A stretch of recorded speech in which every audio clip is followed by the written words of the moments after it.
a world that is very different than the 18th century, right? And we have a complex array of regulatory agencies that's responded to that complexity, right? And so, I mean, it does beg the question, like, is it, you know, do you need to have some of this independence for these things to be properly regulated or not? Many of these organizations were created because something happened, and that something that happened had a negative effect on the population at writ large, and so we created these organizations to make sure that this doesn't happen again. Glass-Steagall was a disaster, allowing banks to sell securities and then also allowing, investment firms to open up checking accounts. It was not a good idea, and we corrected it. But now they want to undo the corrections, to Abby's point, because private industry wants to make money. Private industry can make money without doing all these things. Thank you, Darryl. Appreciate your perspective. Always articulate and energetic, and great to hear from you. The great one, El Normo, my friend here. El Normo, are we recognizing the proper extension of presidential power? Are we making King Donnie here, Norm? What are we doing here? What's the court doing? Well, thank you, Scott. Wonderful, energetic moderation on your part.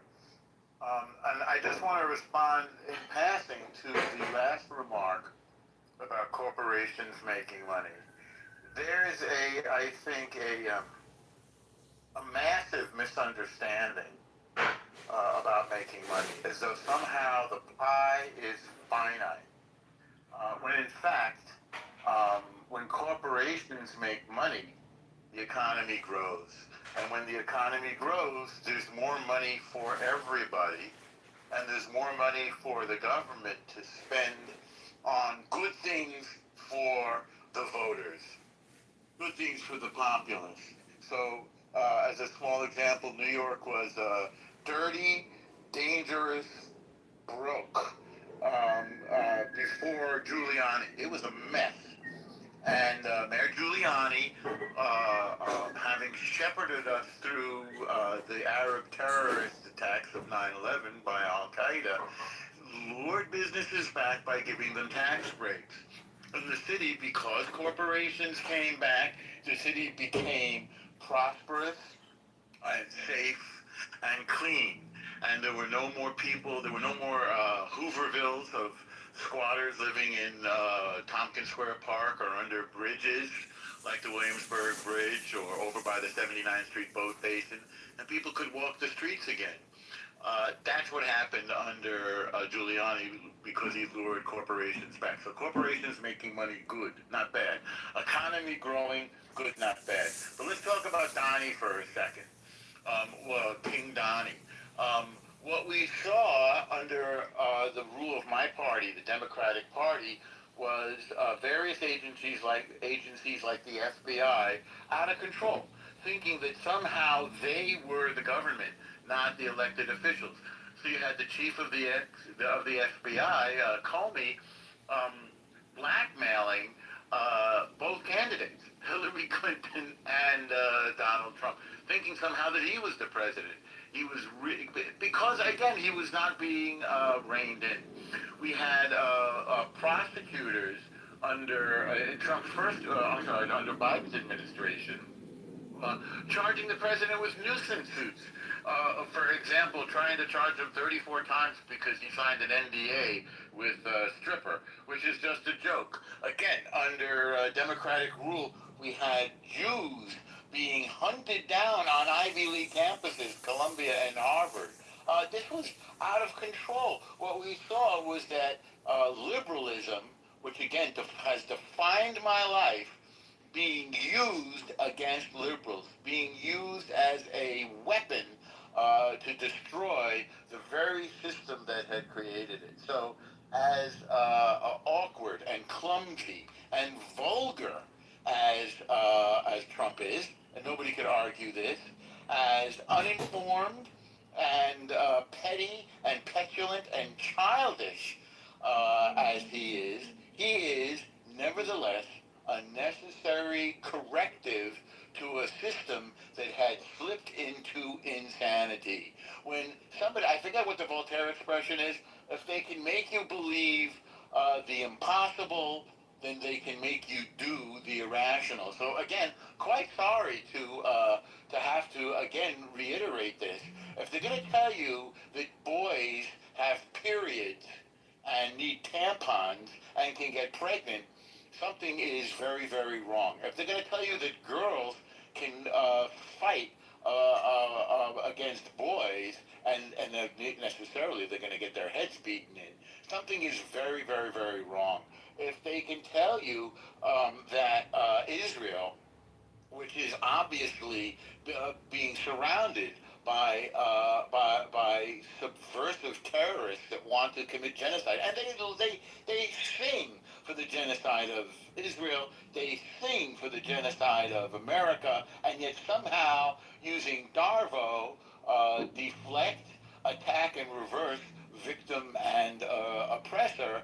Somehow they'll tell you that it's these tiny little band of Jews in the desert. Somehow they're committing genocide against 1.5 billion Arabs. It's a joke.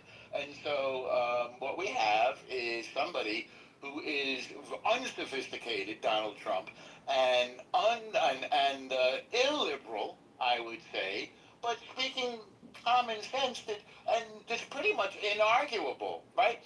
We had Harvard, I had another thing on my list, Harvard admissions team openly mocking Asians. Oh, they're boring. We don't want them. They're boring. How dare they? That's openly racist.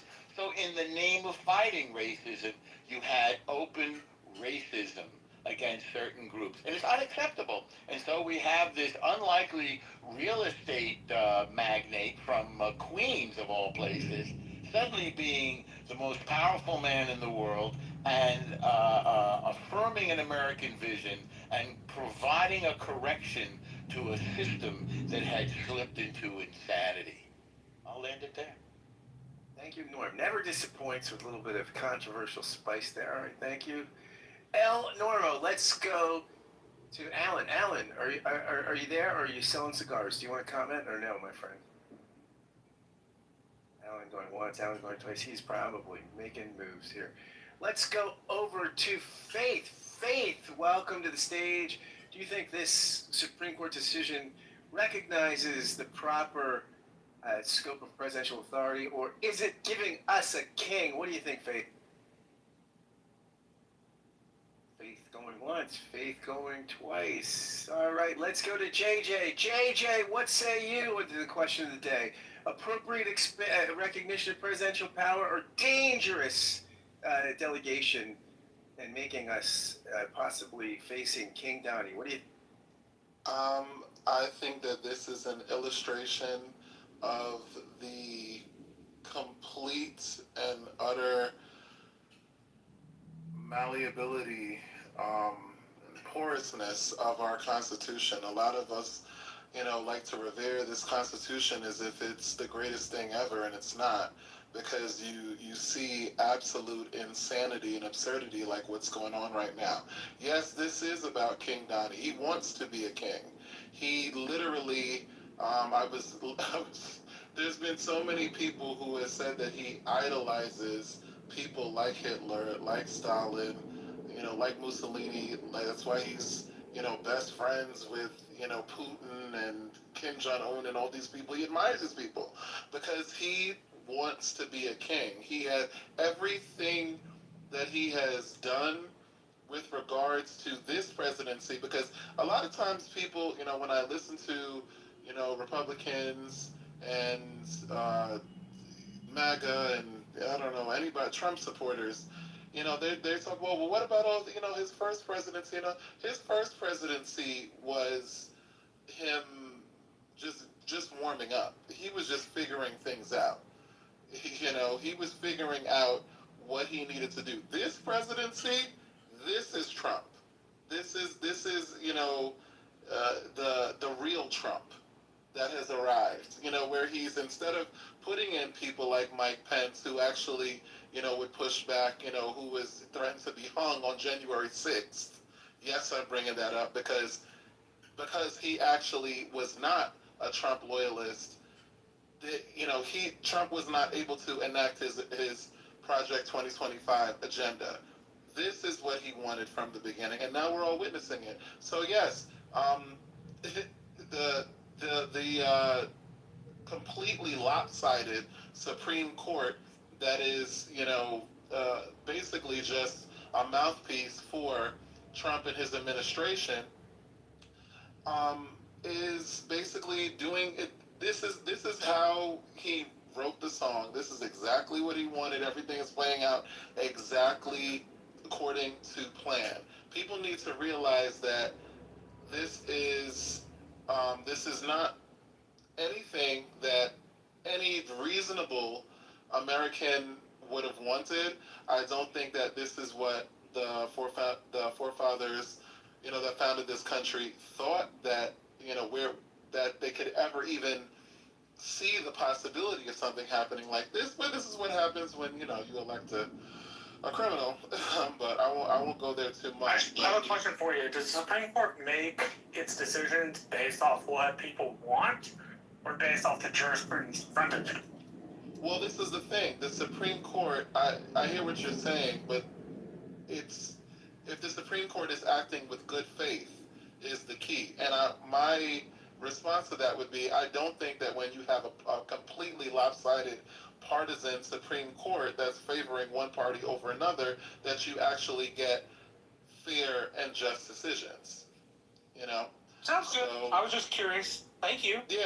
yeah. So I mean, so I think that one thing that I do agree with when it comes to, and actually I agree with actually a lot of what you said, Marshall. Um, the Supreme Court is not there. That's not his job to be,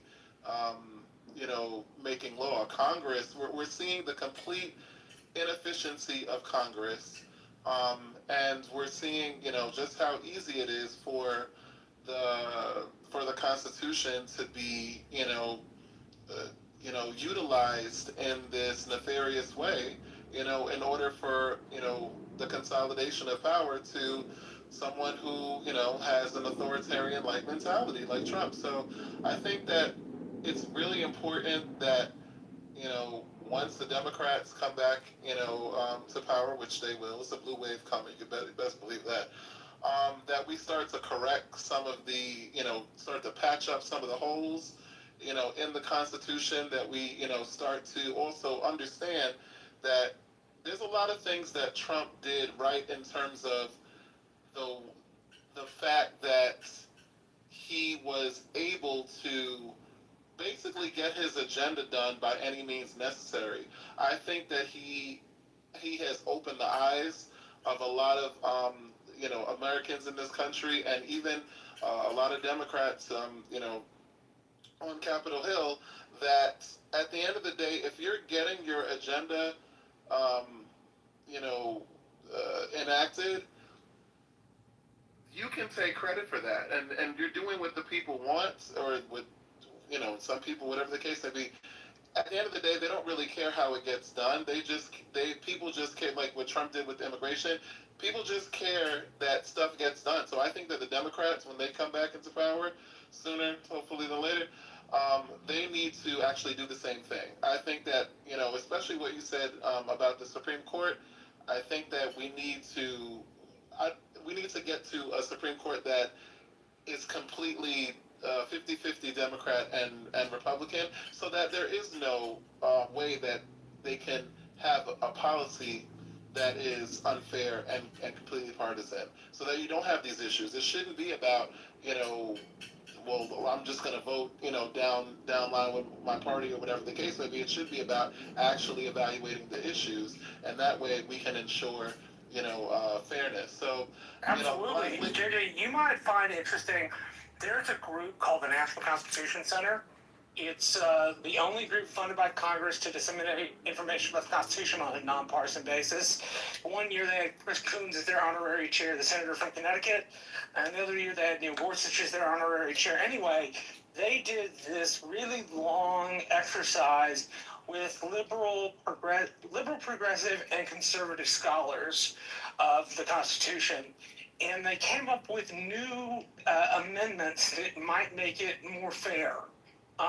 You can find these on podcasts, Apple Podcasts, Live at America's Town Hall is what one was called, or We the People. You might really enjoy them if you're interested in it. When you were talking, it made me think of that.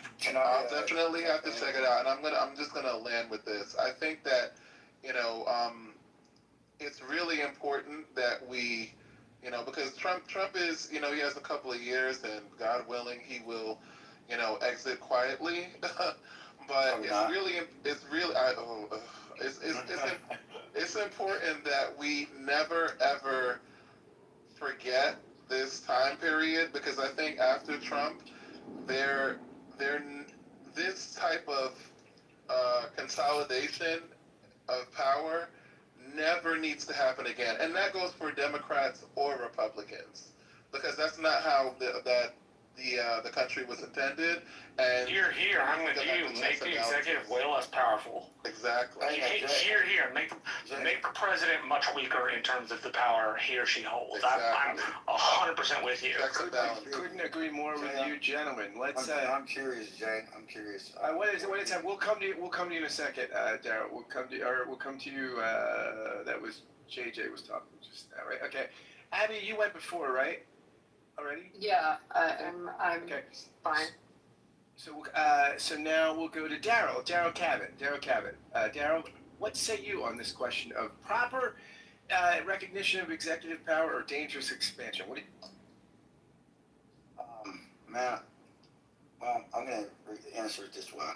I remember when I went to go to law school, I was taking a constitutional law class at the University of North Texas. I remember that class, I hated writing. I hated constitutional law. Never knew it having practical utility. Nonetheless, it was a good day for Americans today. One, they threw out the BS $5 million settlement fiasco of Trump. And mail-in ballots are still a thing. So state rights prevailed, and Trump's got to pay $5 million.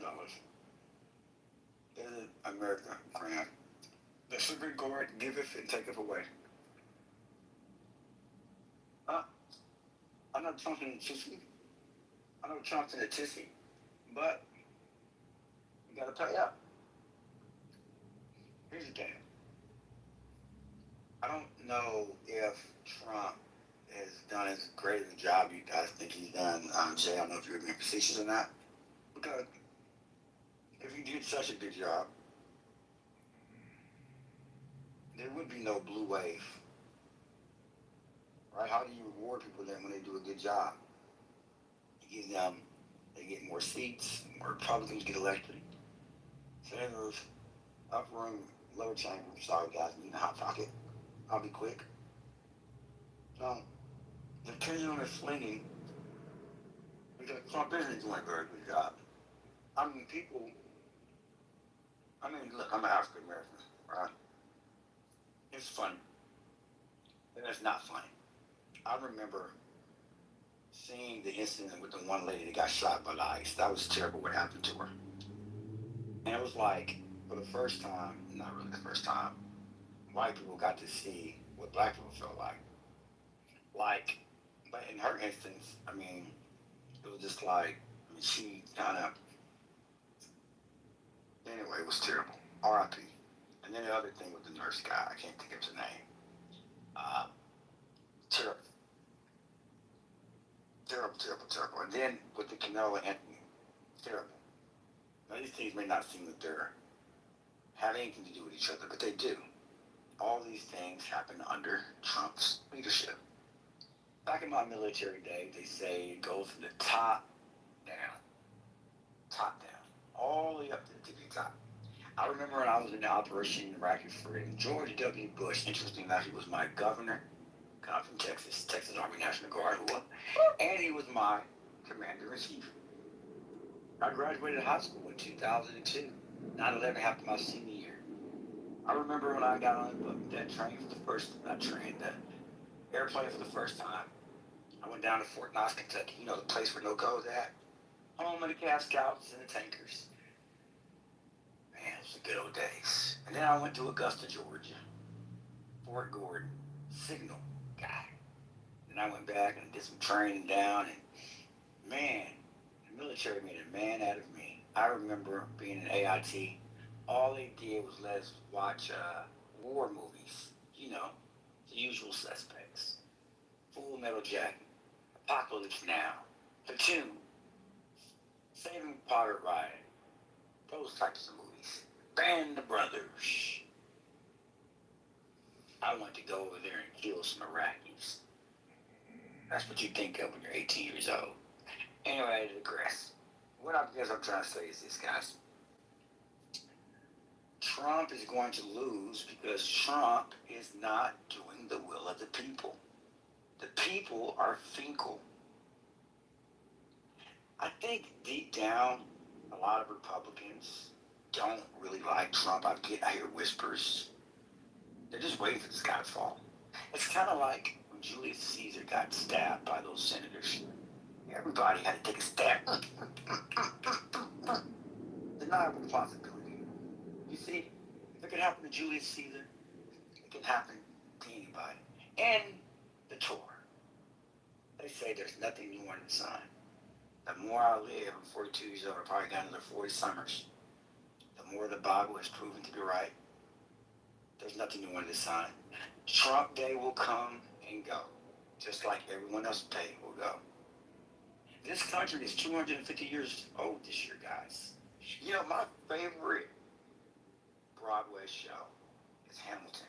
Now, I'm thinking about 60 seconds, I'll get off this stage and get off my soapbox. I've seen Hamilton. I try to watch Hamilton in Chicago. I try to watch it in New York. I try to watch it in London. We couldn't get any, me and my ex-wife, we couldn't find any seats. I was very distraught. One day my wife or ex-wife came to me. She says, Gerald, I found some tickets to Hamilton. I really didn't know what the Hamilton was about, guys. All I knew is that freaking, Pence hated it. That's all I knew. And I didn't like Pence. So I wanted to watch Hamilton. Just because they said, screw Pence. So my wife told me, or ex-wife, we were married 19 years, guys, bear with me. I still say wife, first wife, ex-wife, whatever. She said, I found these tickets. I'm like, you did? I don't know why I was excited, but we found it in Dallas. We're named in Dallas. You know, I still need to go by and watch George W. Bush's his presidential library is at SMU. I got into SMU.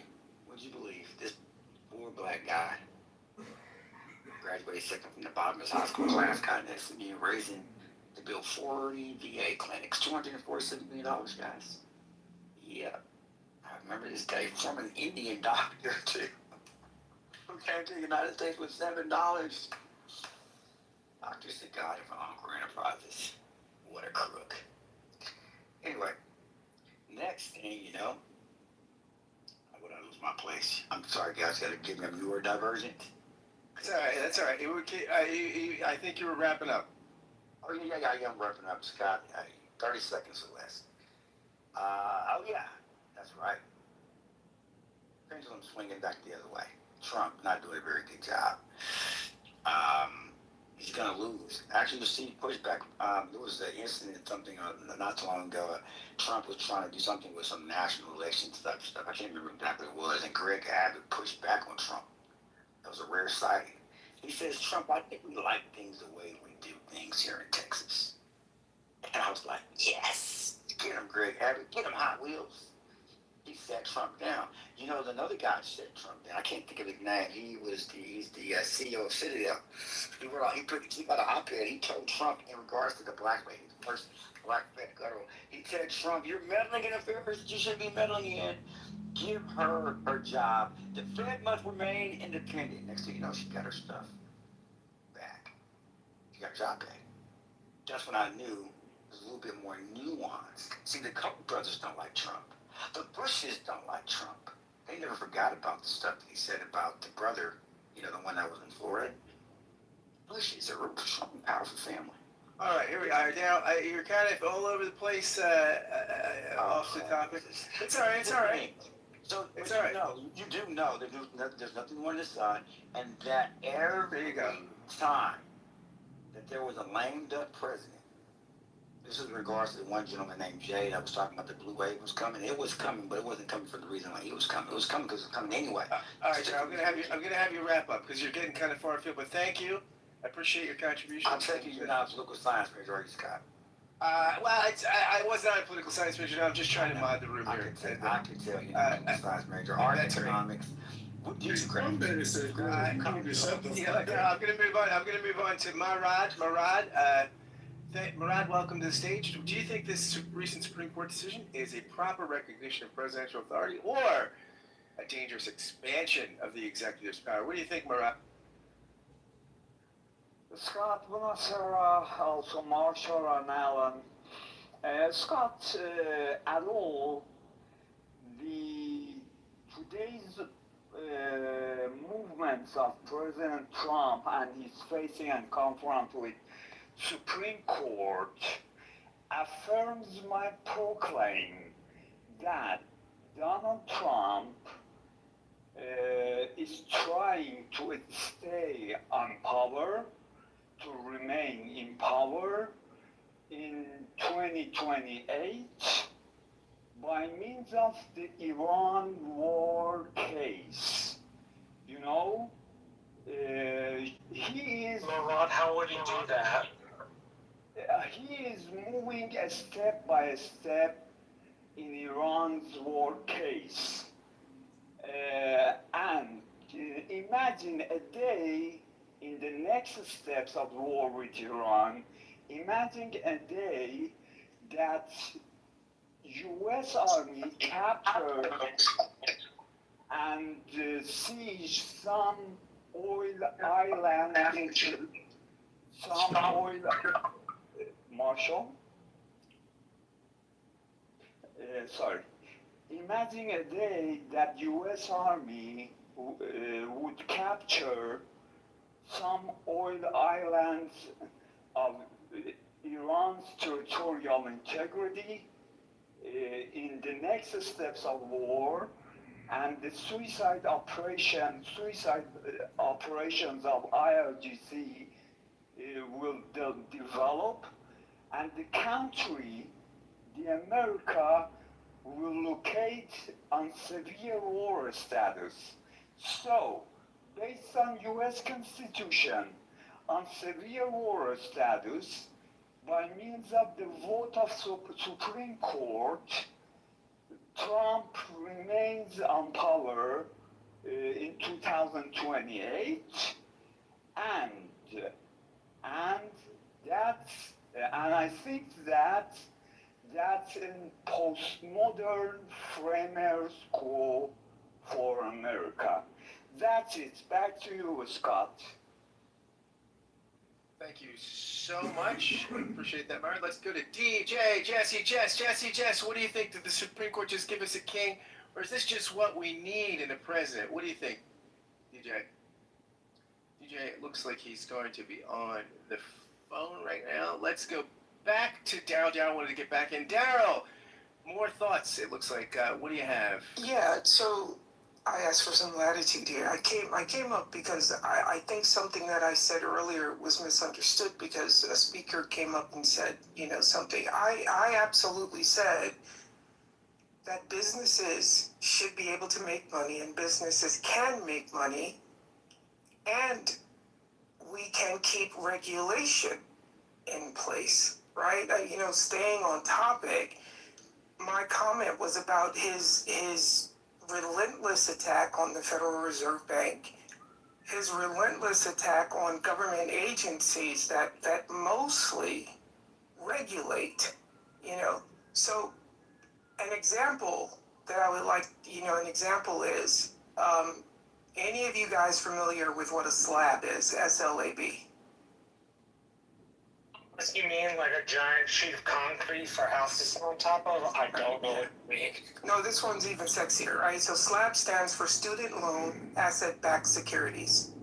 So at some point, someone went to the federal government, similar to the mortgage, to putting mortgages, wrapping mortgages and investments and selling them to the public. I'm at a, it's World Cup. I'm out here hanging out. So you might hear some music in the background. So someone goes to the government and they say, hey, let us create an investment pool, and this pool is going to be filled with student loans, right?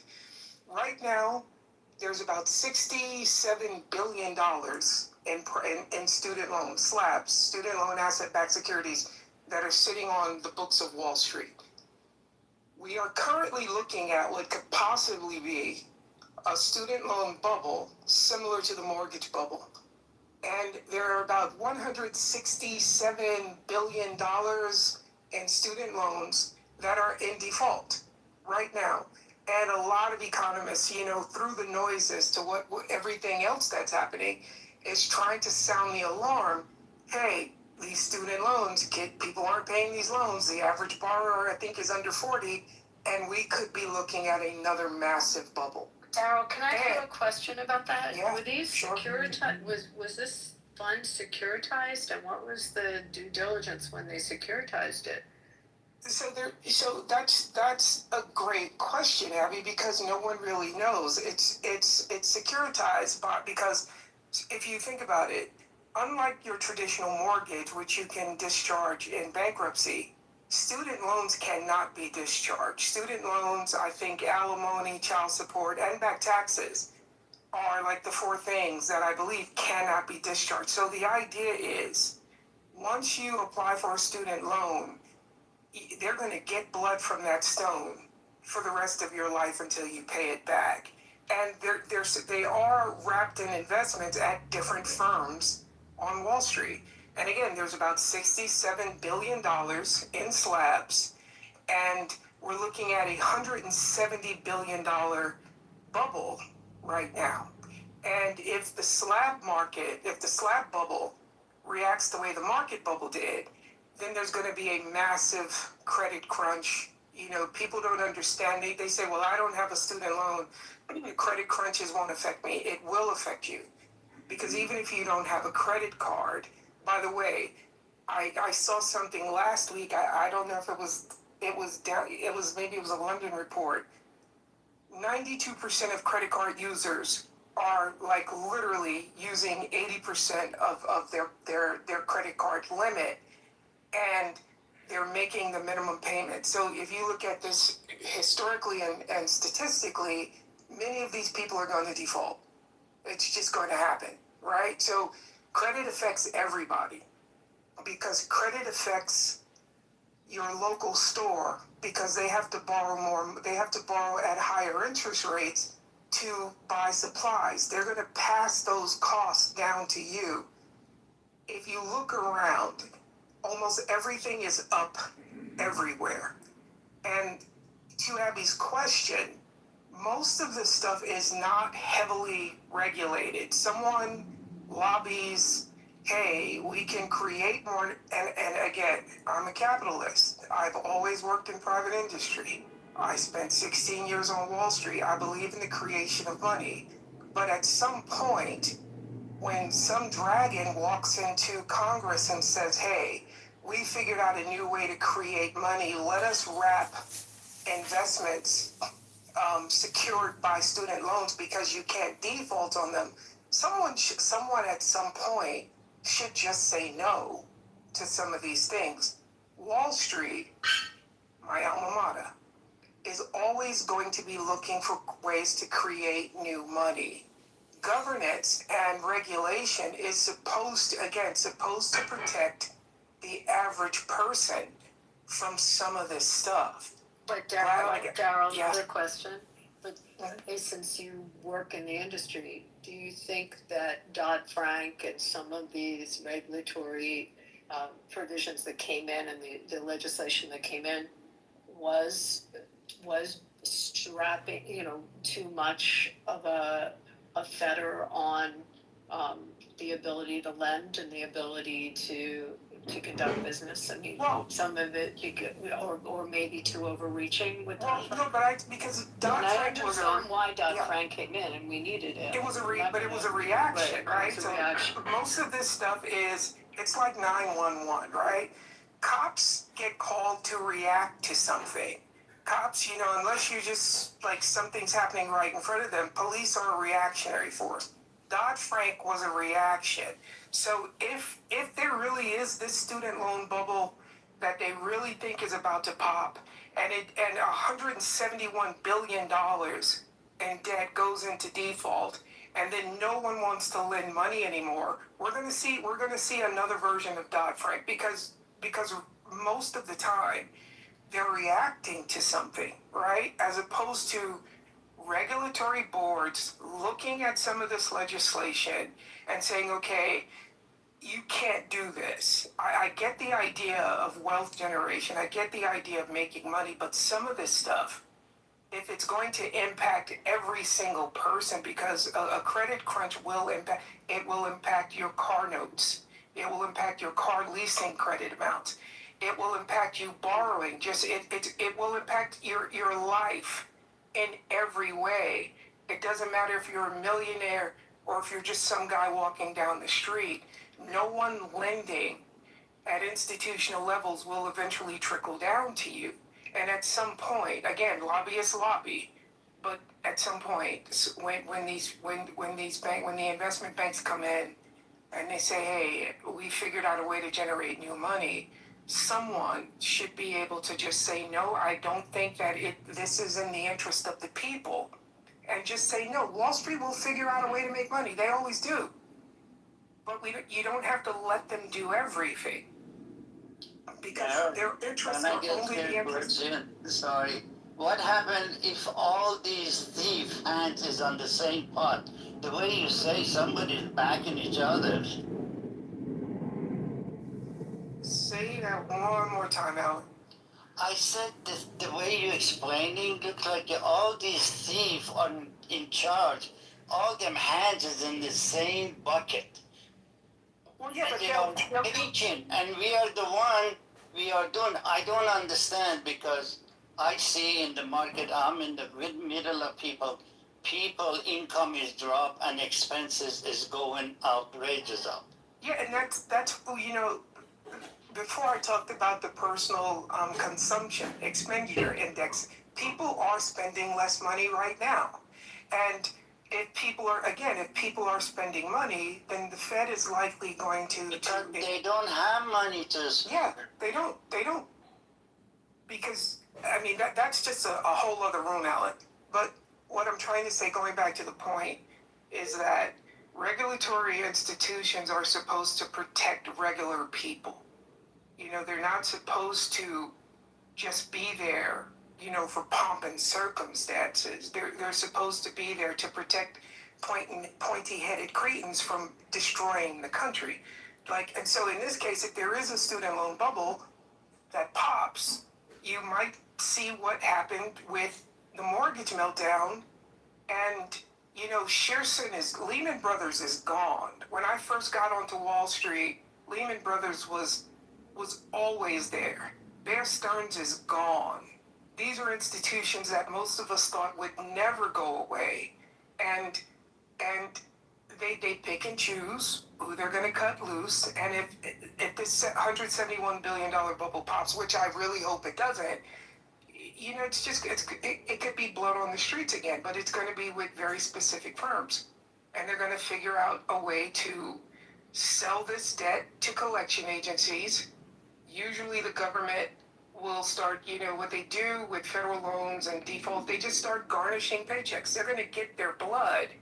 So if you originally had like a 5-year student loan and you default, they're going to chase you until you stop working. They're going to get their money, and it's just these things are not good for the populace in general. Thank you, Daryl. William's back up. I think he can hear now, I hope. William, are you back with us, my friend? Can you hear? Can you contribute? William, maybe not. All right, so William going once, William going twice. All right, everybody. Well, 6:42, seeing no speakers. I'm back. Oh, there you go. All right, William, you're here. What do you think, William, as the Supreme Court recognize appropriately the limits and purview of executive power, or did they go a long way to making us have King Donnie up there? What do you think? You know, I agreed with a lot of the legal analysis I was able to hear earlier that Abby presented. The legal analysis about Humphrey's executor, um, and the other cases was in my view a really good analysis. The I come to I agree with Abby's analysis. I come to some different conclusions, but not entirely different. I'm not really in disagreement with the analysis. So there's a theme that's going on in the Trump 2.0 White House of implementation of the unitary executive theory, which is basically something that Russell Vogt was able to work on in the interregnum between Trump 1.0 and Trump's second taking of the presidency. So it's a very unusual thing, but this was something that was really worked on for a number of years, and it was in a large and somewhat complicated document. A lot of these efforts to expand executive power are set forth in Project 2025. So the NPR article that you read portions of, excerpts of, I think was really spot on. And this is an expansion of executive power. I think it's an expansion at the cost of overriding case law. And this is this issue is a long, complicated issue that stretches back to the years before we had really established administrative law, which was never contemplated or vaguely complicated as a possibility when the Constitution was framed. But it turns out that this is something that has been approved with law, under various legislative terms of the Congress and the Senate, and laws were enacted which effectively limit executive power. This opinion, and I haven't had a chance to read it or research it as much as I would like to, but it cuts into that body of case law of statutes and regulations that were approved by Congress, and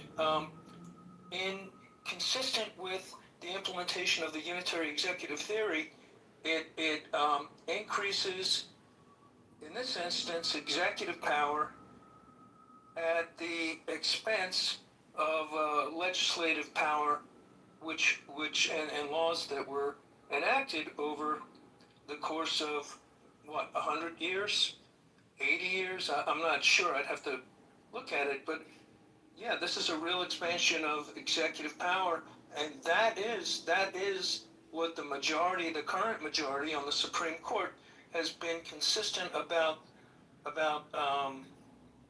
doing for Donald J. Trump.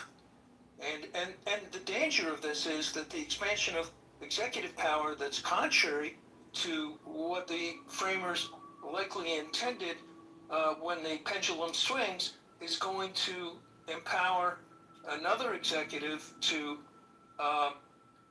exercise power in a way that really undermines the checks and balances that were originally contemplated in the Constitution for the purpose of having limited governments, limited branches of the federal government, limited power of the federal government compared to state governments, and not contemplated in the original a limitation of the of the power of the executive to override statutes, regulations, and administrative agencies that were set up by congressional statutes with the intention of being independent of the executive, so that it's just really going to grant large power to Trump that is beyond what we've seen in the past. Can you characterize that as a gift to King Donnie? Yeah, I think it's a gift. I think it's an implementation of the unitary executive theory, which is something that even Bill Barr advocated for. But then he pulled back after January 6th, or actually after the build-up to January 6th. So a lot of these threads can be tied together, and a lot of the different conflicting opinions that, like Dr. Francine had, can be reconciled, but it takes more research and more detailed discussion in order to do that kind of reconciliation. And I think Abby was on the right track. All right, thank you, William. Thank you so much for that contribution. Very articulate and thoughtful, as usual. And thank you, everybody, for being here at the Critical Thinking Forum. And I'll just leave us with some words from our great leader, who might be our new king. Nobody can do it like me. Nobody can do it like me. Honestly. Nobody's stronger than me. Nobody has better toys than I do. There's nobody bigger or better at the military than I am. Nobody loves the Bible more than I do. Nobody builds walls better than me. Nobody's better to people with disabilities than me. Nobody's fighting for the veterans like I'm fighting for the veterans. There's nobody that's done so much for equality as I have. There's nobody more pro-Israel than I am. There's nobody more conservative than me. There's nobody that respects women more than I do. Nobody would be tougher on ISIS than Donald Trump. There's nobody's ever had crowds like Trump has had. There's nobody that understands the horror of nuclear better than me. But nobody even understands it but me. It's called devaluation, the sale of the uranium that nobody knows what it means. I know what it means. Nobody knows more about trade than me. Nobody knows the game better than I do. Nobody in the history of this country has ever known so much about infrastructure as Donald Trump. I know the H-1B, I know the H-2B. Nobody knows it better than me. Nobody knows politicians better than I do. Nobody knows more about taxes than I do. Nobody knows more about debt than I do. Nobody knows the system better than me.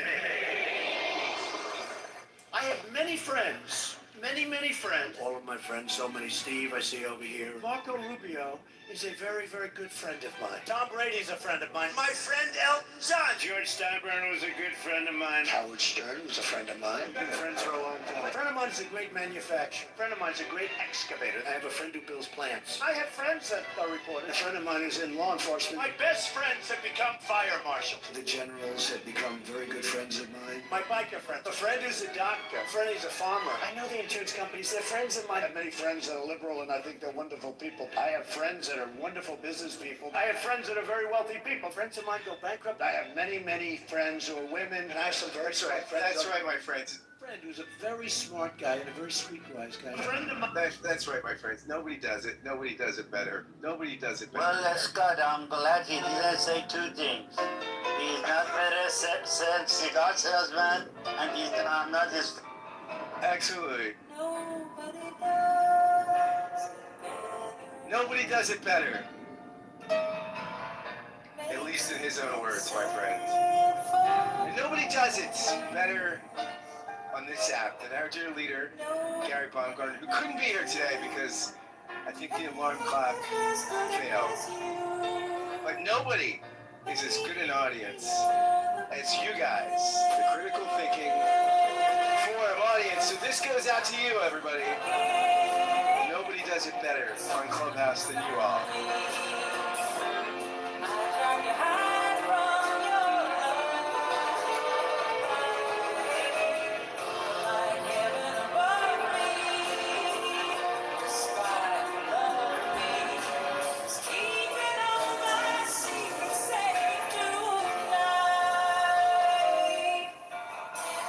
Thank you, everybody, and we will see you tomorrow.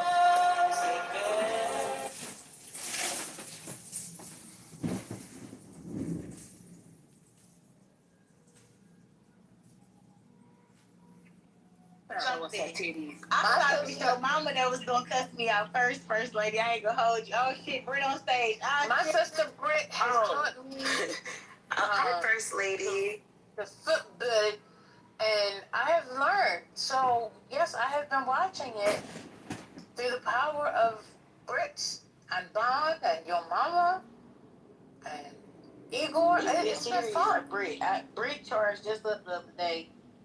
And I said, God damn, I just came in the room, sis. I wasn't here.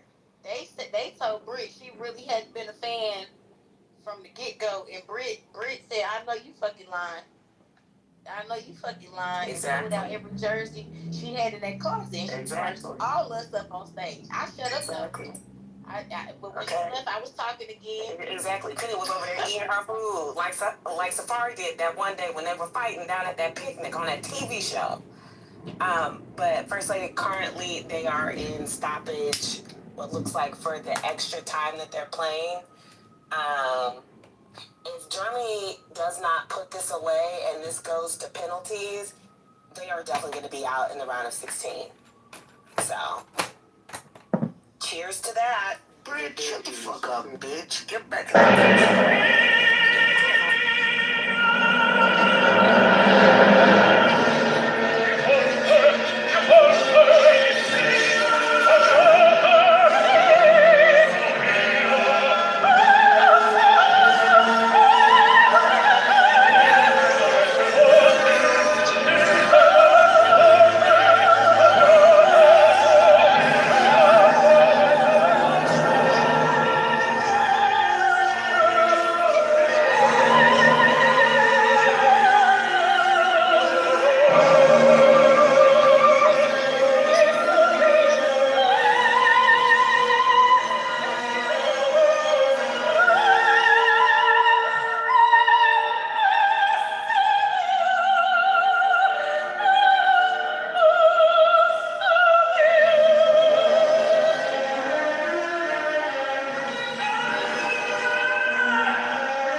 condannati. Il tempo passa, sai quale sopra laggiù si compia. Là si drizza un patino.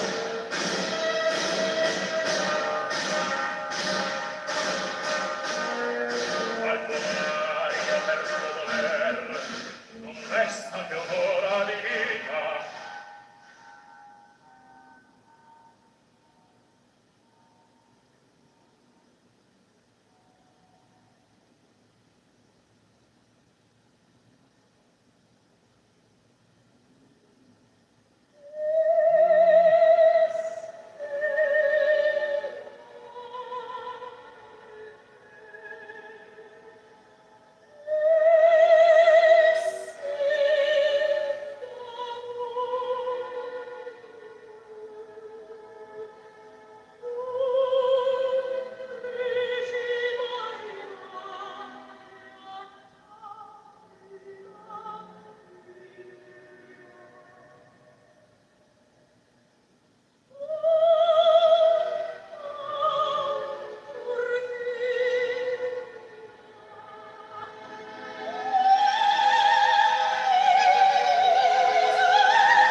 che tutti abbian per morto il cavalier, quest'uomo fido provvederà. Ma sicuro? Guardi ch'io li darò voi ti presente. Spoletta, Ioli.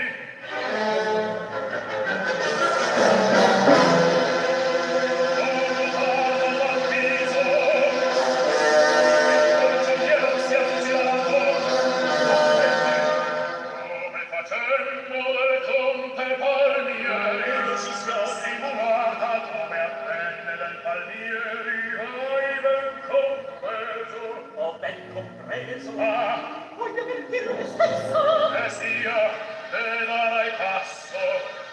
Vada, allora parta.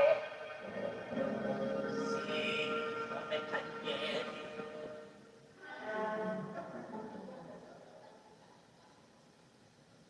Io tenni la promessa. Ora ancora. Voglio un salvacondoglio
effect, call the police and they'll probably give you faster information.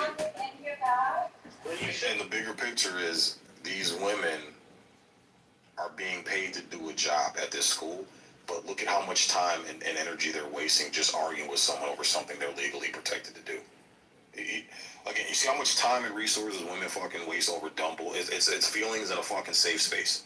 And they're wasting taxpayer dollars and fucking time, and they're not doing their fucking job. And you go to all these fucking government offices where it's dominated by fucking women. You go to these schools where it's the same thing over and over and over. And these women run these women dominate these organizations. So this is why men don't go into these spaces, because this is a bullshit we got to deal with. Nobody's got the fucking patience for this shit. It's annoying. It's aggravating. It raises your fucking blood pressure. So we'll say, fuck it. Y'all want to run this shit to the fucking ground? So be it. Just don't fucking call us when you destroy it and it's time to fucking rebuild it. We're going to go off and do our own fucking thing. When you have male-dominated environments, because I've been working in male-dominated environments my entire fucking life, blue-collar, male-dominated fucking environments, man. We don't have these issues. We don't have these fucking problems at all. At all. You will never see this type of behavior. Because they'll give you, I'm just saying, they'll educate you on the facts, right? It'll be easier. So. Okay, go ahead and take whatever you need to do. That's what I'm gonna do. If you want, I will give you a tour of the campus if that's what you would like, of the center. No, I'm good. I just need the videos in here in the lobby that I'm gonna get, and I'll be good. But would you want more information about the center as well, or? I might have some questions, yeah, eventually. Okay. Right now, I'm just getting some the video that I need in here. Okay. But we do have to be careful because we do have a lot of personal information with some of the students because we do certifications in this office as well. For sure. Well, I would assume. And again, the retardedness. Well, if you're filming in a public area, we have personal. Hey, bitch, it's your job to not put private information in the public. You don't get to kick the public out and infringe on the public's rights because you're too stupid to keep private shit private, and you want to take private shit and put it into the public. But instead, women would rather infringe on someone's rights that someone shed blood for than to just take the onus and responsibility to say, hey, my job's a little bit, I decided to take this job, so I got to take the hard work of making sure that I don't let anything private out into the public for any open eyes to see. No, they'd rather not do the fucking work and put the onus on somebody else to take sacrifices. This is female nature. This is female fucking nature right here. You guys would like And what have was your that name? privately, right? Yes. So it wouldn't be in the field where I'm. No. Okay, yeah, so I'm not gonna get into this. I'm also Let him not do what here he needs for to this. do. Let's have a seat. Okay. Are you sure? Yeah. Yeah, you guys don't have a choice. It's Well, not about we can have to answer phone calls then, no? Because it's gonna be recorded. Yeah, let him do what he's done, and I'm gonna reach out to him.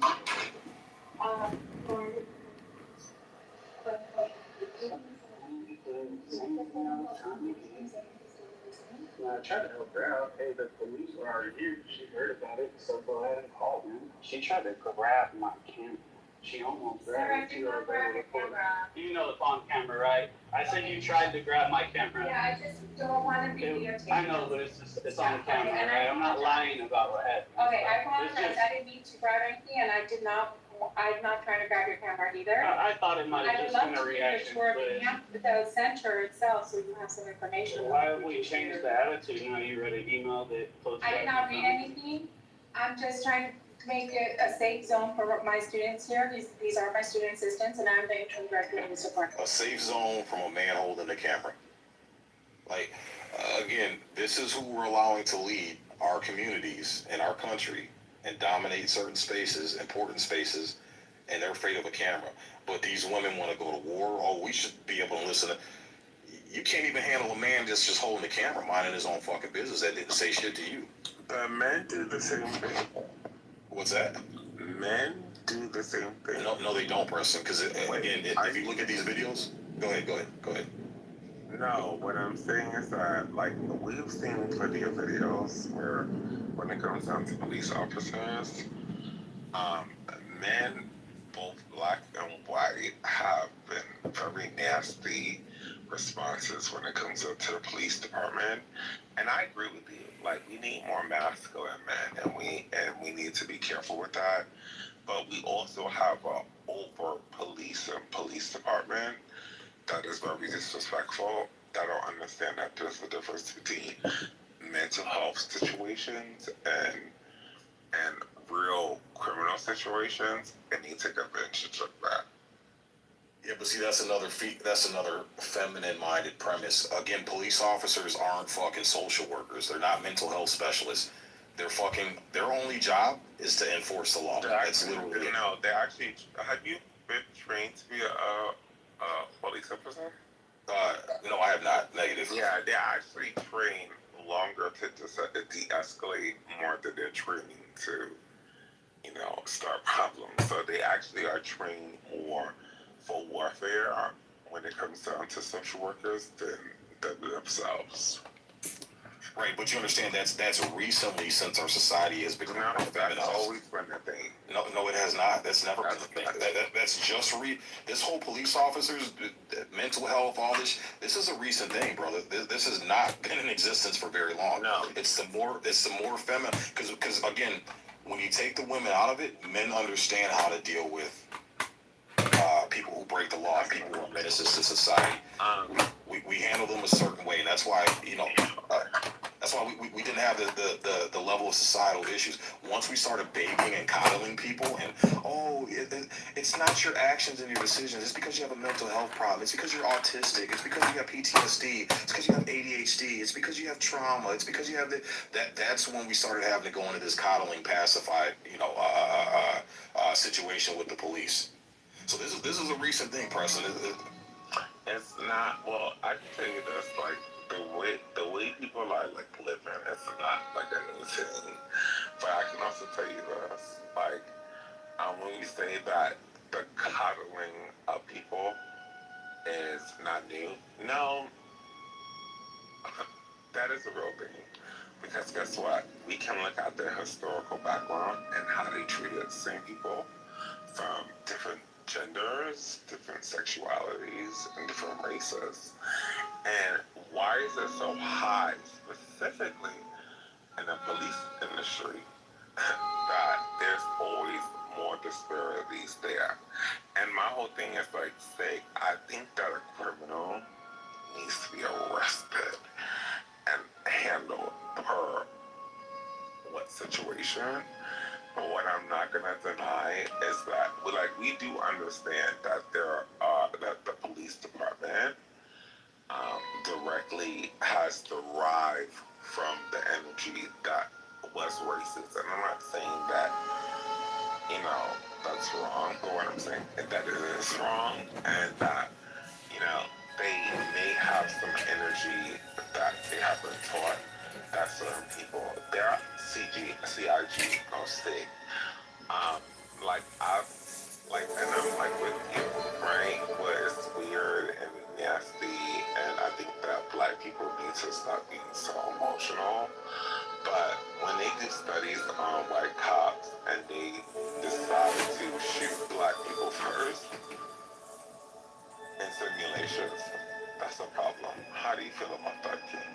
But that rarely happens, Preston. And no, when you say it really happens, can you prove it? Yeah, absolutely. We have.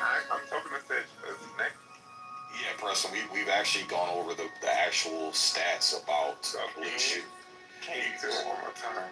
Okay, yeah.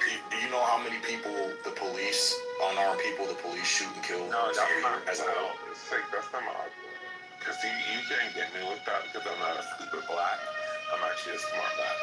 Well, a smart black. But when, maybe not today, because, and I love this song, so I'm going to not troll. But we understand that when it comes down to black people and white people getting shot and killed, that's not the problem, because black people are, not the majority in America, white people are. So black people, by statistics, are still statistically killed more than white people, which is a problem. And I know you're gonna say, well, black. That's not true. That's not true. It's actually more, even if you adjust for per capita. So there's how many blacks are in this country? Preston, do you know? Approximately. How many? I was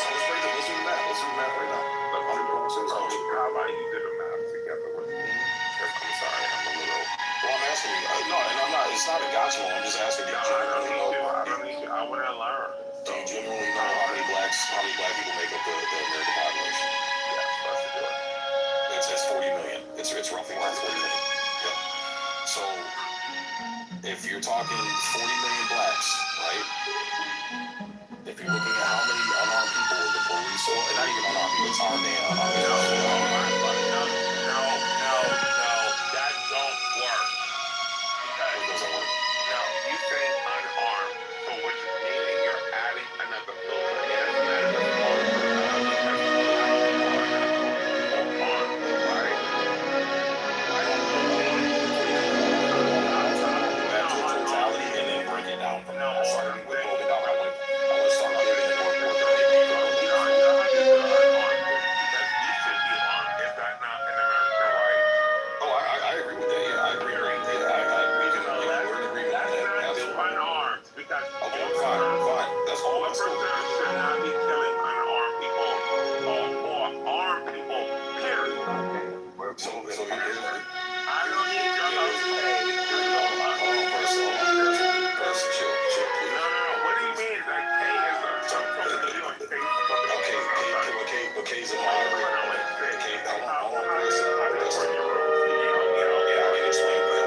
Absolutely, that's a fair question. I can explain to you. So the way I run my rooms is we can agree to disagree, we can have different opinions, but let's have the conversation respectfully. And when I say respectfully, I don't mean you can't call me names or criticize my opinions. What I mean is that let's give each other fair room to speak and then have the dialogue back and forth. Okay, that's what I mean. And so when it comes to our lives do have a certain level of privilege in this room, so they are allowed to speak to moderate and keep the conversation going. So that's how I run my rooms. But again, the respect aspect is let's just have the dialogue. I'll let you talk. I want to hear your points so I can address them, and then I want you to hear my points, and then you have a fair chance to address them too.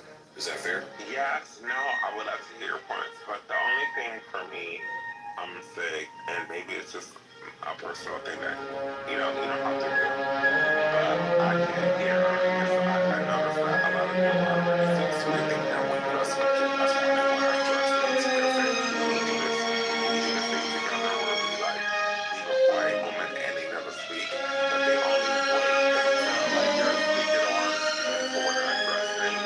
So I want to be able to hear the police side instead of like fresh. What I said. Okay, that's fair. That's fair. So let's get back to the police stats. So, Preston, roughly around 1,000 people are shot and killed by cops, and that's all armed, unarmed, whatever. That's all, and that's been consistent for about the past 10 plus years. Okay, so we got consistent data that shows how many people are shot. Now, whether it's the fault of their own, whether they're innocent and got shot unjustly, we can go into that a little bit later. But overall, about 1,000 people, maybe 10 or 15 are shot and killed by cops. No,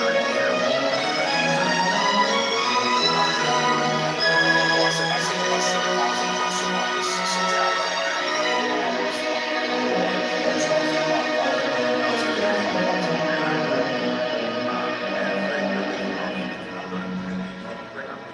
Because I see that, podcast that I would love to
enough people die.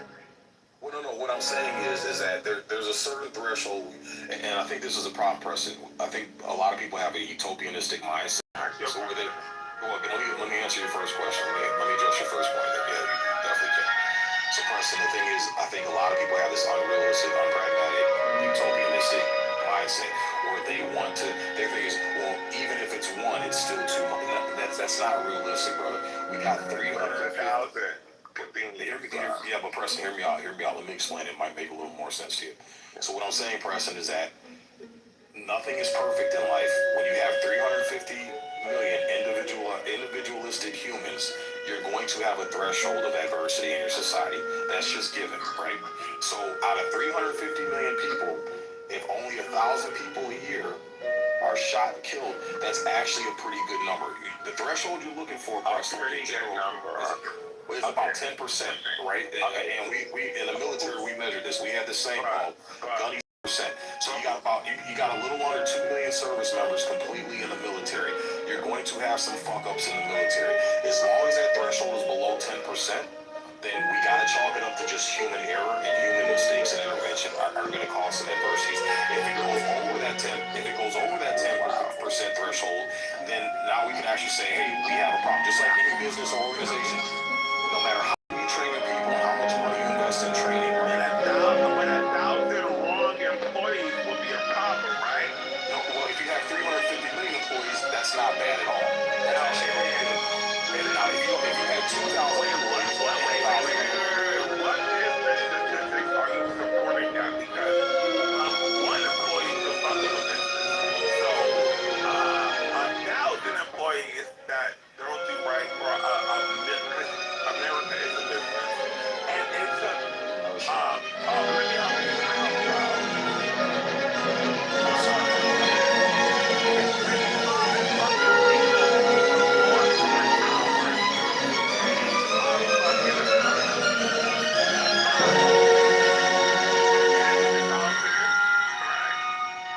It took, what do you call it? It took, 3 people to infiltrate the, what do you call it?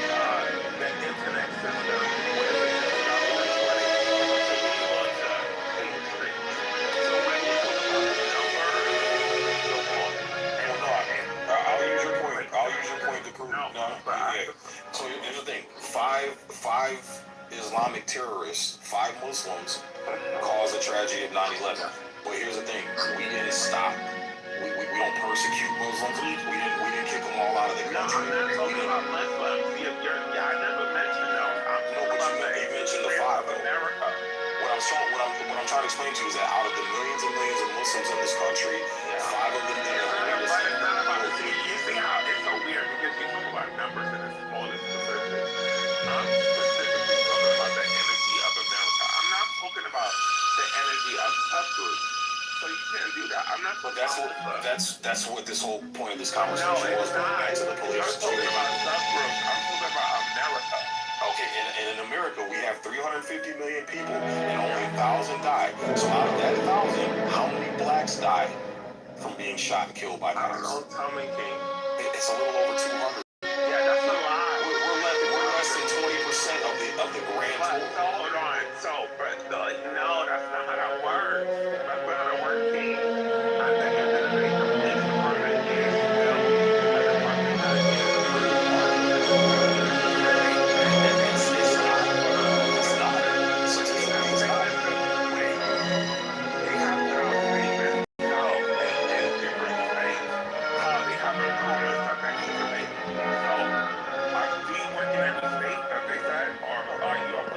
That's different, Preston. Every single venue always has room for improvement.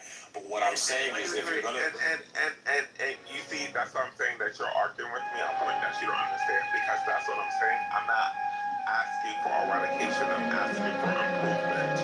Right, but here's the thing. And that's what. This is Preston. Let me respond to you. Yeah, let me respond to you real quick. I didn't. But here's the thing: you can only improve so much. Once you get below that 10%,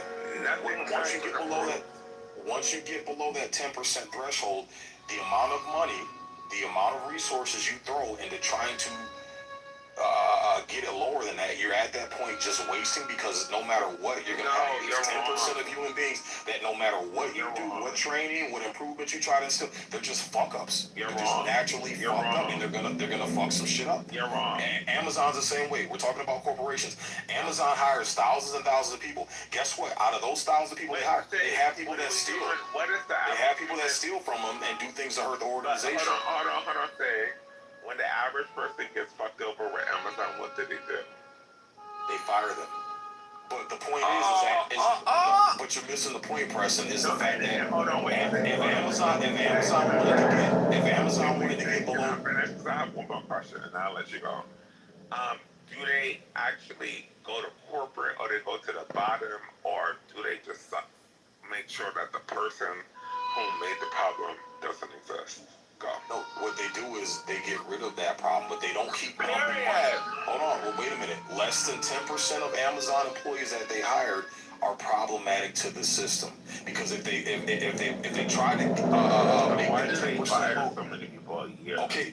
Again, the thing is, they get rid of them. They don't invest money trying. They don't. Hold on, Preston. You gotta give me a chance to respond. I've been nice and I've been letting you cut me off and trying to hear you out and understand where you're coming from. But you gotta give me that same respect, bro. I will. Thank you. I appreciate it.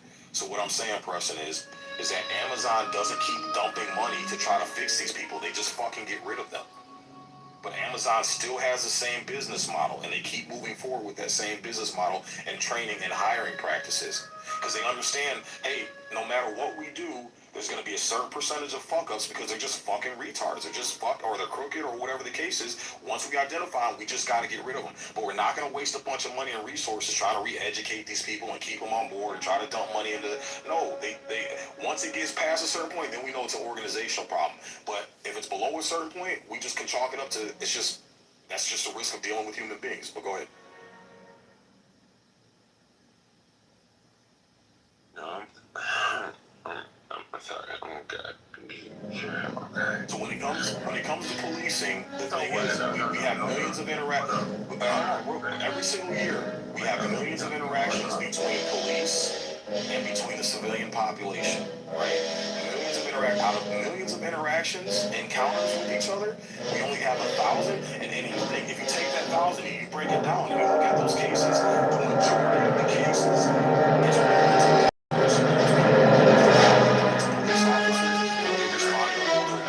So when you actually take out the percentage of where the person didn't deserve to be shot, you're talking maybe 2 handfuls of people. Nobody deserves to be shot. Yes, if you're out having a good day at the park with your family, and I roll up on you and I point a gun at you and your family, you deserve to shoot me to save your own life and your family's life. Oh my God, thank you for saying that. You're so amazing. How many percentages of black people were killed to actually do that?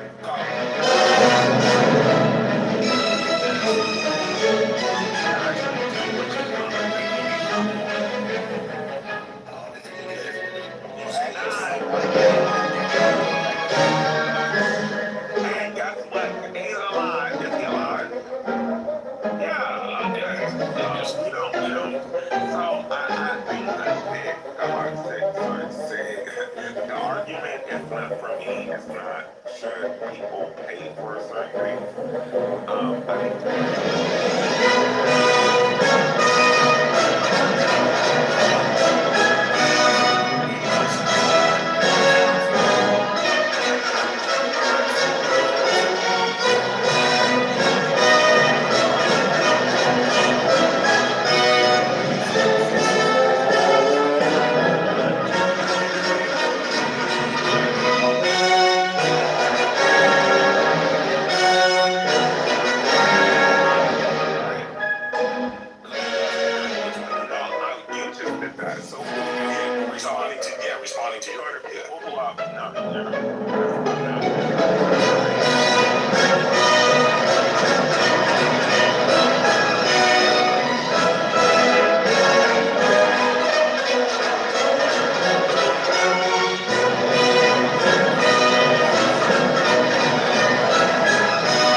1,000 people out of 350 million are killed by cops, and then over 90% of those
that show respect first.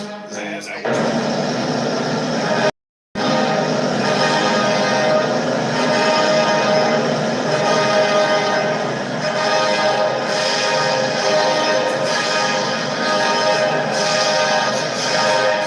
overwhelming amount of the time, they start off with the disrespect first. And I'll give you an example. Sandra Bland. That cop was perfect. If you watch that video, that cop was completely courteous and professional when he walked into her car. She started with the disrespect and the shitty attitude, and then got mad when the cop responded back with the same amount of disrespect. I give you more examples. But that's the thing, she deserved to die. Yeah, well, here's the thing. That's not what I'm saying. What I'm saying is, it's an example. And I'm pushing back on BT's example. Is that most people that have issues with the police, you typically see overwhelmingly they start the escalation first, and then they get upset when the escalation gets out of control and they can't handle it anymore. What I'm saying is your piece is they topple the first domino and they get upset that the rest of the dominoes fall behind them. And then the way she died, they hung her. There's no evidence to that your piece. That's speculation. Okay, well, how else do you keep yourself in a jail cell? That woman ain't kept herself in. So what evidence do you have to support that? He's talking about black people not being I'm not going to argue with you about that. Then why did you join the stage, ma'am? The whole point is to have a debate. You bring up a point, and then when I ask you to elaborate your point, now you want to back out of it. If you don't have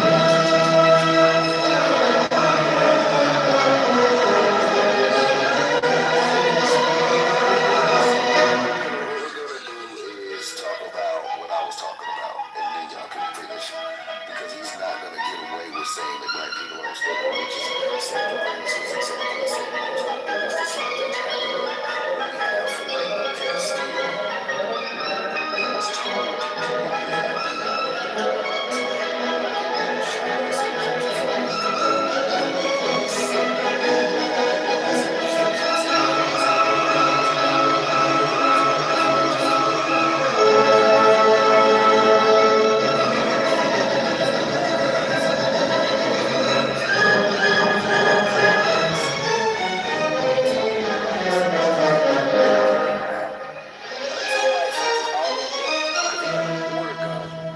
he was respectable. The police pulled up on him and killed his 9-year-old black ass at the park. When white boys have water guns that look more gun-like than his, and it doesn't happen to them. This isn't about respectability. Yeah, you're leaving the wild parts out. It is a wild. I say it is. You're leaving parts out. We're having an honest conversation. To the Sandra Bland. Yeah, right. And what I'm saying is you're being disingenuous right now. You're leaving out parts. So again, I'll give you Philando Castile, but again, that's the anomaly. That's not the overwhelming majority of how these situations turn out. So again, if you look again, we have it is, and I'll give you the stats. It is, and I'll give you the stats. We have recorded documentation. You can look at the FBI, the UC.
But y'all always want to sit there and say, comply to some bullshit. When they don't do something to my personalities, y'all say that they racist, you ain't never had us in them.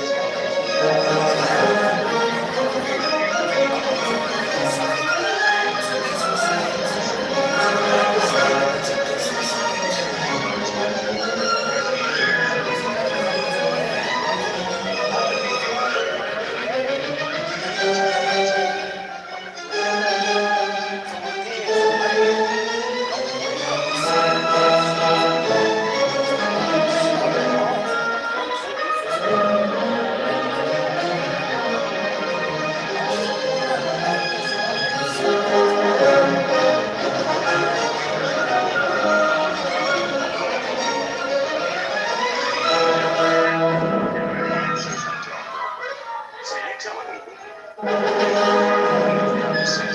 that officer is aggressive, talk to me, that he's being disrespectful. It's just like, okay, well, let me change the conversation. Hey, how's your day? Because he might have had a bad day. That could have been in it 11% that Sid was talking about. So you can take your polite ass home if you're so scared of white police officers. I'm sitting here and give garbage out of your mouth. You're the fool. So you have no self-imposed control. Right, and that's the thing, BT. There's a way to handle shit. There's a way to handle shit logically, right? So again, if there's no problem, if a cop comes, if you're in a no ID state, it's your constitutional right.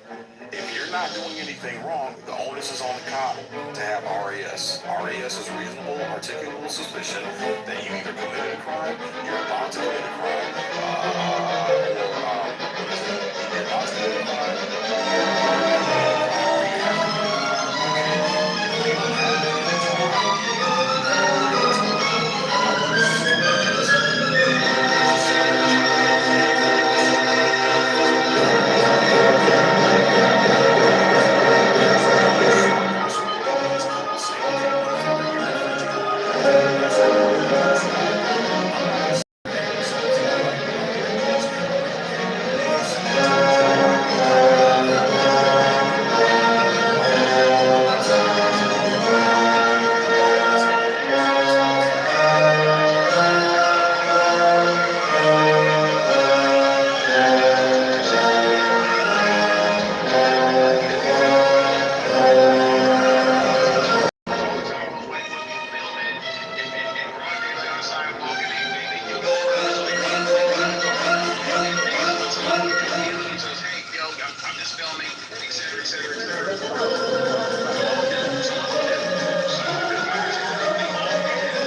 officer jumped the gun, lost his shit, and then shot him.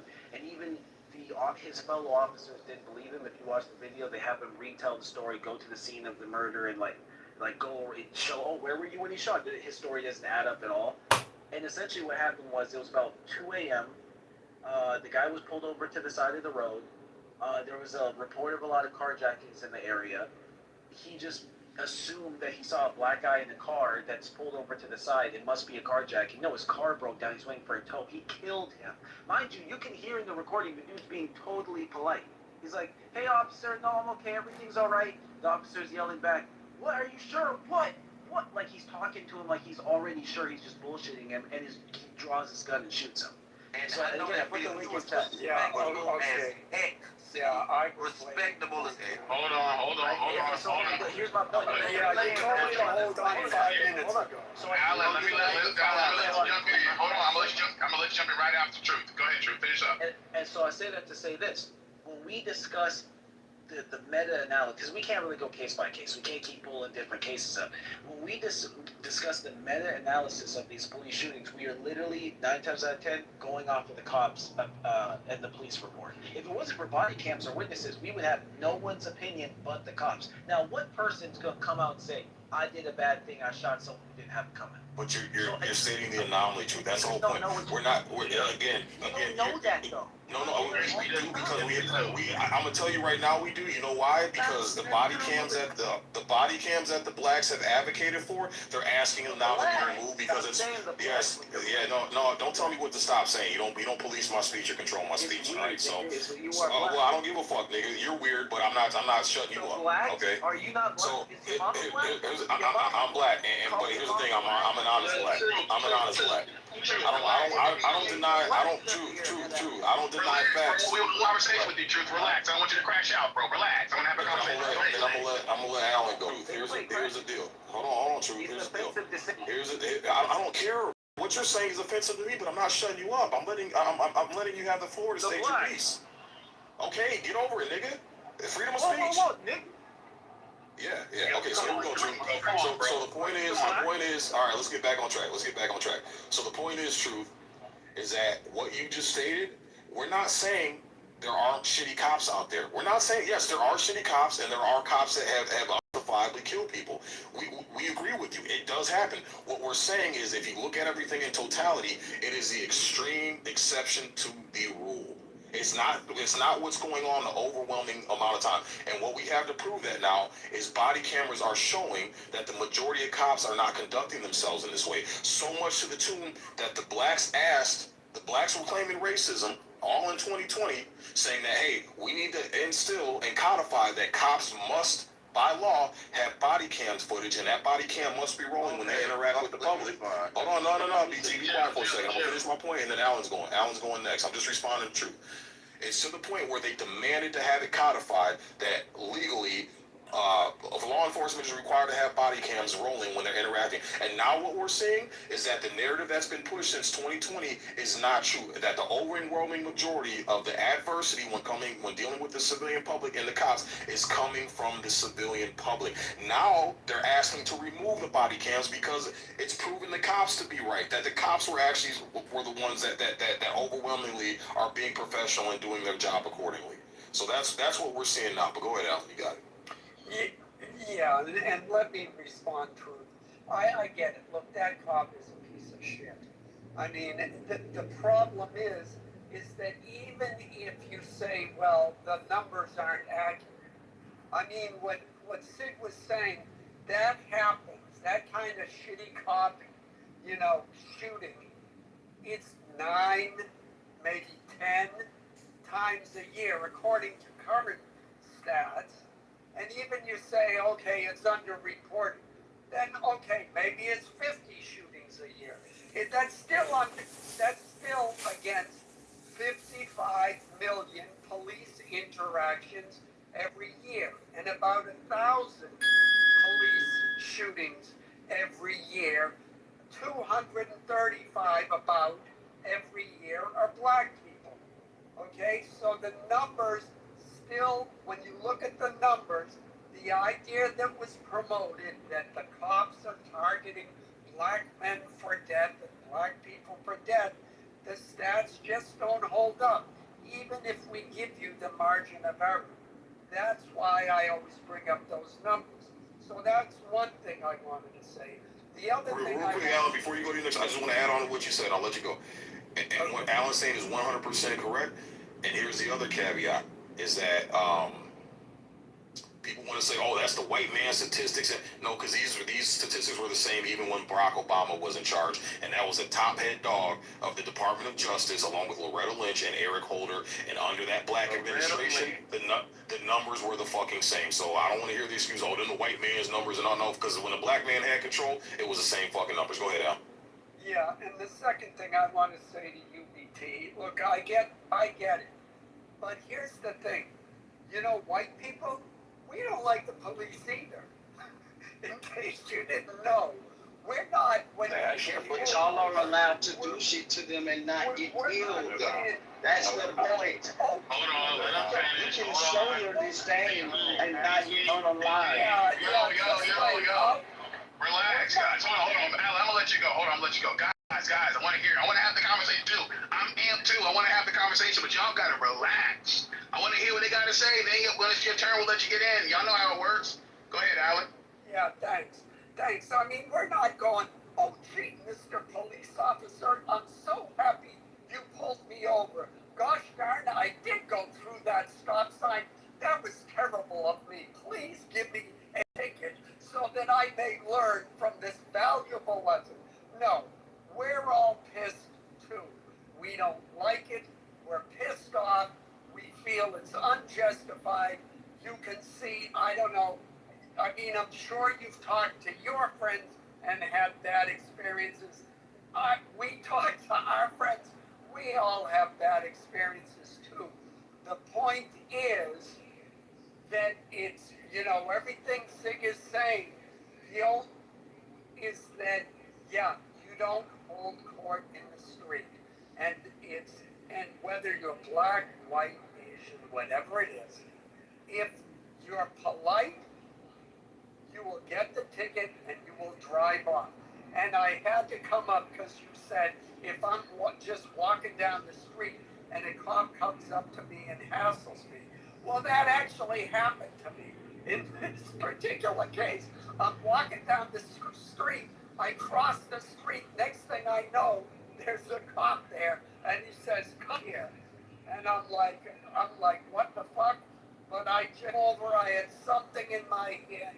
I put it down, and he said, "You were jaywalking." It said, "Don't walk," and you crossed.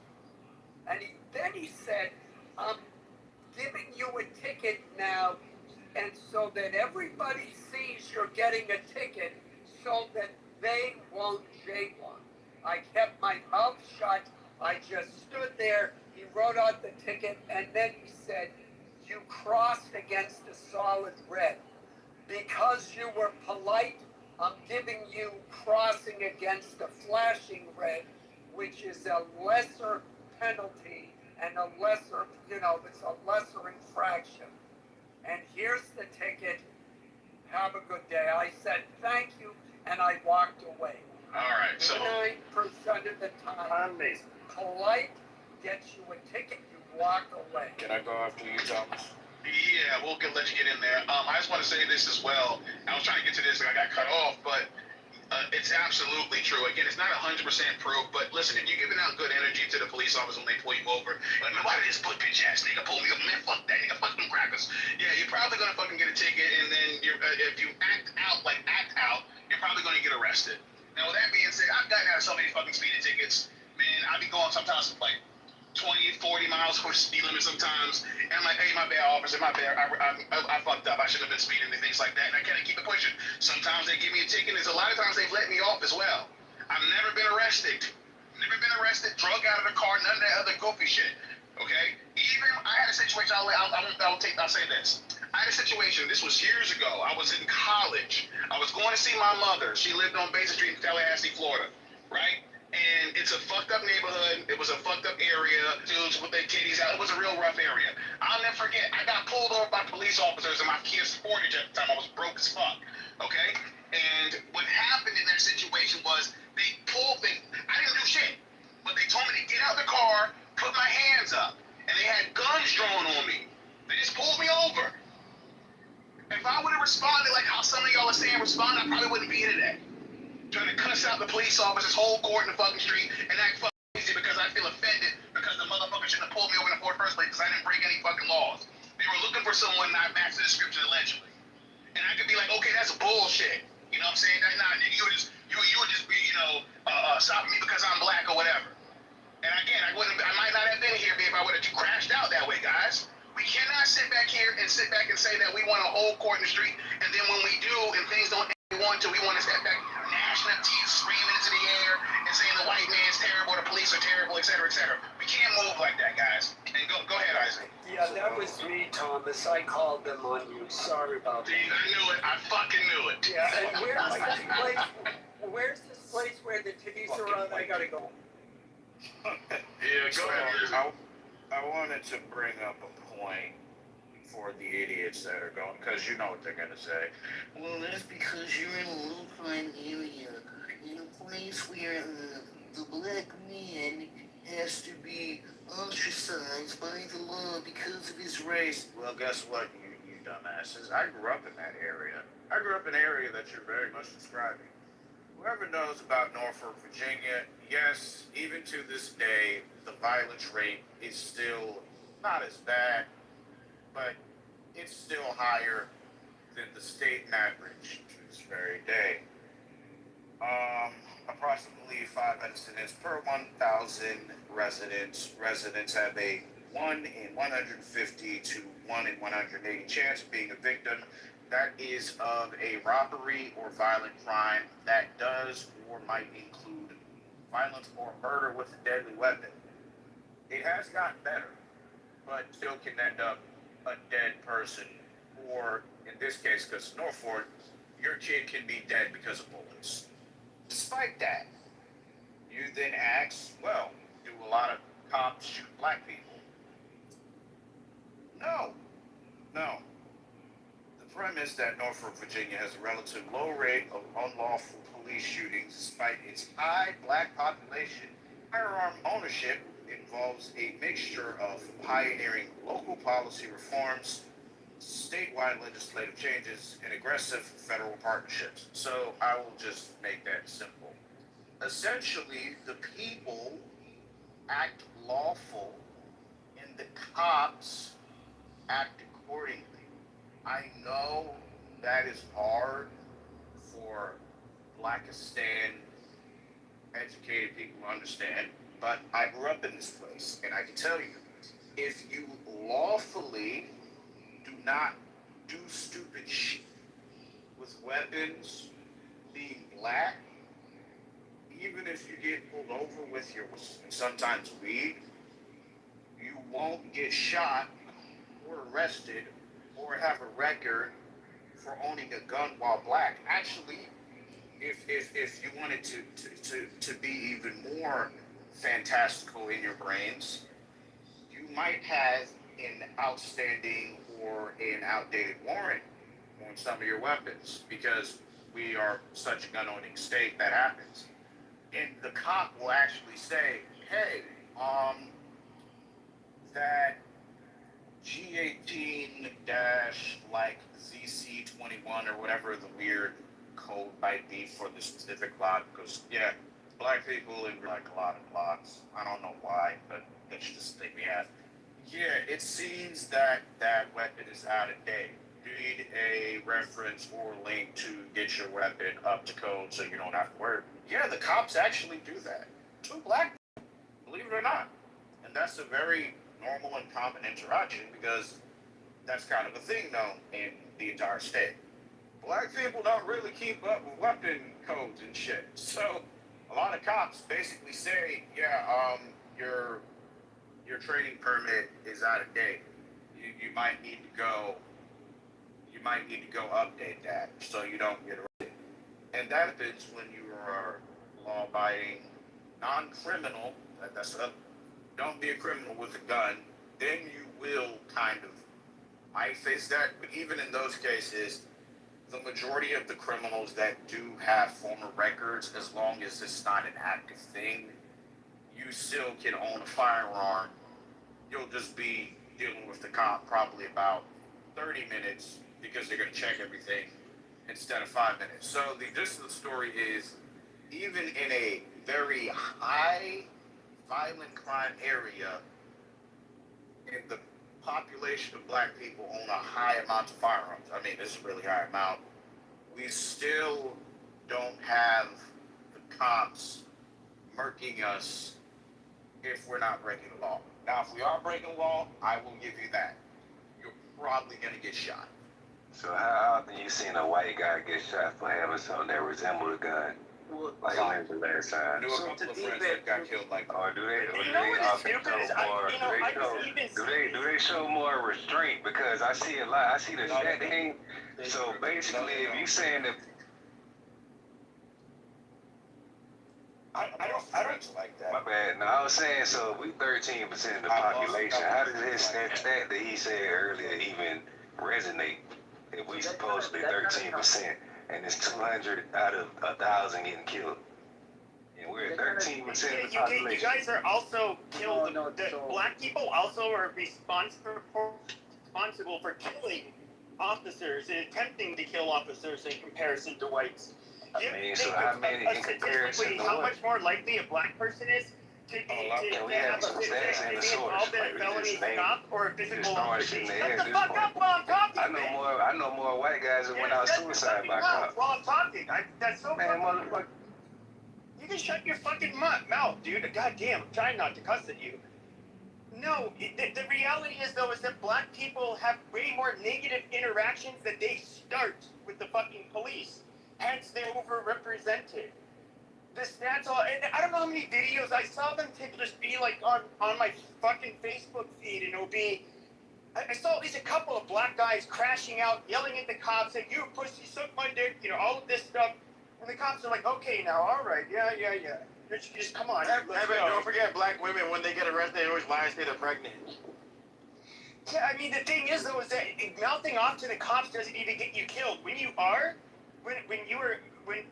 if a cop is responding to a crime where they think a gunner or a robbery was involved, and you decide to get, resist arrest at that point, I mean, you're just playing fool's poker. You don't know how that's gonna turn out. It seems like most of these deadly shootings, it goes a lot further than just somebody opening their mouth. Cops are actually very used to people being rude and insulting them. So I don't know. I don't buy this shit. Yeah, real quick, Pepe. I just.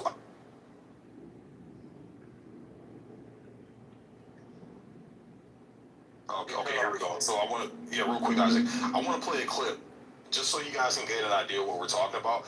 And again, I'm somebody that watches. I watch a lot of police body cam footage. I watch a lot of it.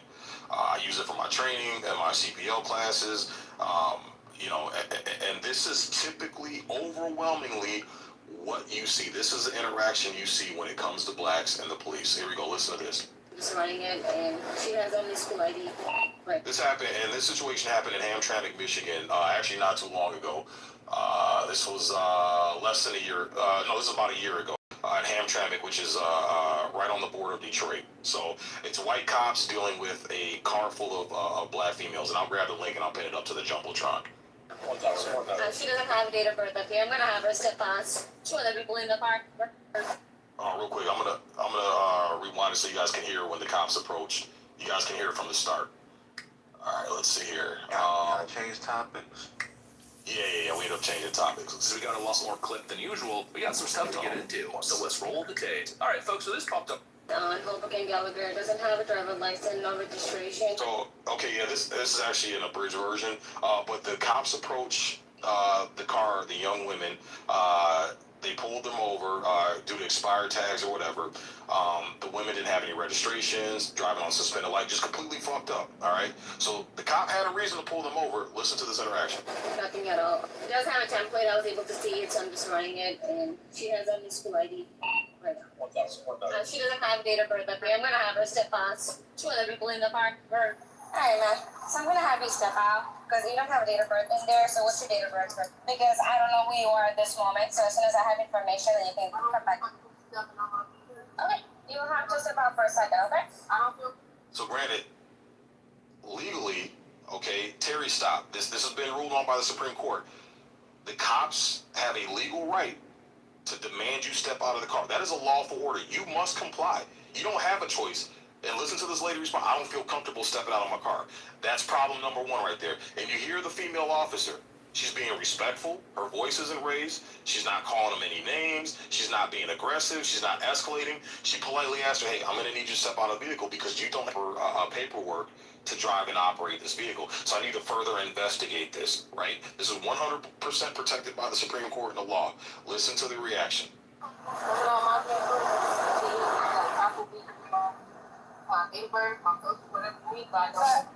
Listen, if you don't come out of the car, you're going to be arrested. Because she's asking you to step out of the car. I will not. You got to come out of the car right now. Do your seatbelt and come out of the car. You hear how nice that white male officer just asked her? He said, hey, lady, if you don't step out of the car, you're going to be arrested. So just come on out of the car, take off your seatbelt, not being disrespectful, not escalating at all. Here we go. Okay, then, yeah. She's... I think I told her you're arrested, you said? Yes. Okay. How can I be under arrest? You're driving without a license. Call your supervisor. You're going to be removed from the car if you don't open the door. Call your supervisor. Come on. We want to drive down the car first.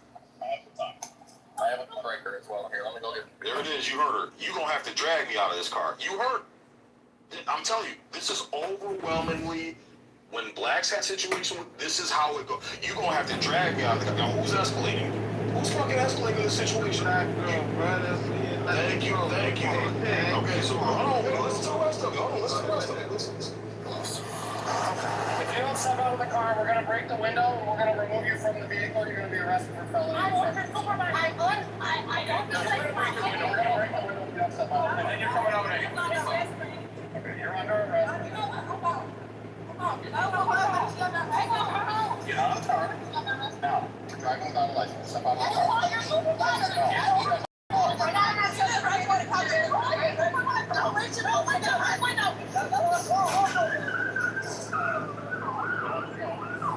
So now, she pulled off on the car. All right, she fucking pulled off. Ended up going on a high-speed chase, and she crashed into another car at the intersection and killed 2 innocent people in that car that she crashed into. I just see this going. There you go. And what I'm telling you is, this is a Sandra Bland. This is what happened in the Sandra Bland. Okay, the majority of these adverse interactions with the cop, this is how it starts. There's a shit ton of body cam footage. You're gonna see more of this on body cam footage than you're gonna see the other way around. And then the cop being fucking rogue and corrupt. Did you see the one? Did you see the one scene where the black lady was with her goddamn son, and the police officer pulled her over for whatever reason, and she just starts going off on him. He was going off on him. He was being very polite. He just said, "Okay, I'm just gonna give you a citation," and she said, "I don't want it." And she took it and threw it out the window. And he said, "It's littering." Yeah, he said, "It's littering," and then she had to pulled her out. She started fighting, like, "Get your fucking hands off me!" And the little kid, his son was like, hollering and screaming, "Oh my God, please stop!" And I'm like, "Oh, see, this is look, bring your son." She didn't care. Don't act like your son. Don't act like you give a fuck about your son being traumatized now. You didn't give a fuck when you were sitting back there acting the ass and showing your ass to the police officer because you didn't want to get a ticket for speeding. He hired a lawyer. She's wasting all her money on a lawyer, which she could have just avoided the situation. Now she's like trying to protest and like she's having interviews like, "Oh, I'm traumatized. Oh, I'm scared when the cop comes around." But then she created this research stuff. So she's wasting money on a lawyer. No, This is why I don't. Okay, so can I get that?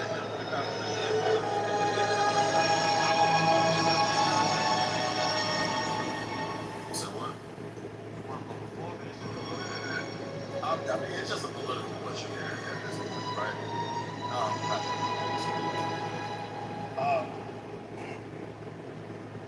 Before we started seeing, I think before 2014, and I'm starting that for a reason. Before 2014, before the whole Michael Brown issue that happened here, right? When it came to the issues of police interaction with people and the argument of body cams was coming up. And the people on the left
think people are pretty fucking stupid too. Americans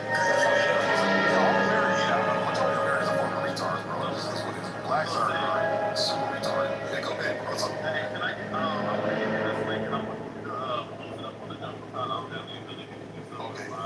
But so can we go over this? There you go, nigga. Post it. Oh, motherfucker. Alright, so I just want to point something out to people real quick. I put the link in the chat, but I'm about to post it up on the Jumbotron. And if somebody has the ability to play it, that would be great. Yeah, post it up on the Jumbotron and I'll get it queued up. But before we do that, I just pulled up Sandra Bland's video. Okay, listen to this shit. Listen to this shit, because these niggas will tell you. And it's the police. The police Sandra Bland, she ain't do nothing. Listen to that shit.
Once that cop tells you to step out of the car, and when he's got you pulled over for a traffic citation, then you have the legal right. Terry versus the state of Ohio, that you will watch the recording, and you have the right to ask you to step out illegal, and if you do not comply, you are not breaking the law. That is an arrestable offense. You know, it's why I went this far, because she decided to fucking and it's going to be more than actual fucking thing, and you know, we're going to tell me a couple times. And then the caveat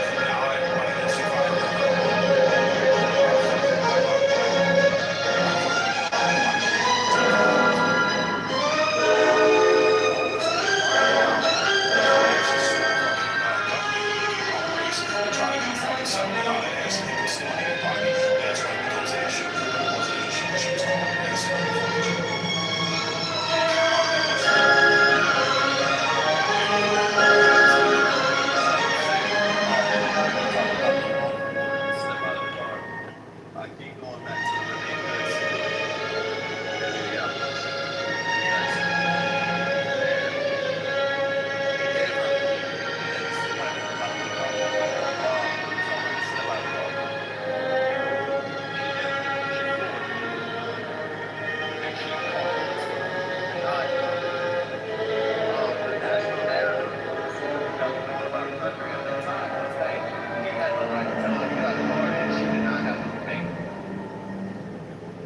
I think that's a problem when you have a national narrative that is set like that, that is purposely telling people you don't have to obey anything that the cops say. They are inadvertently creating fake crimes, right?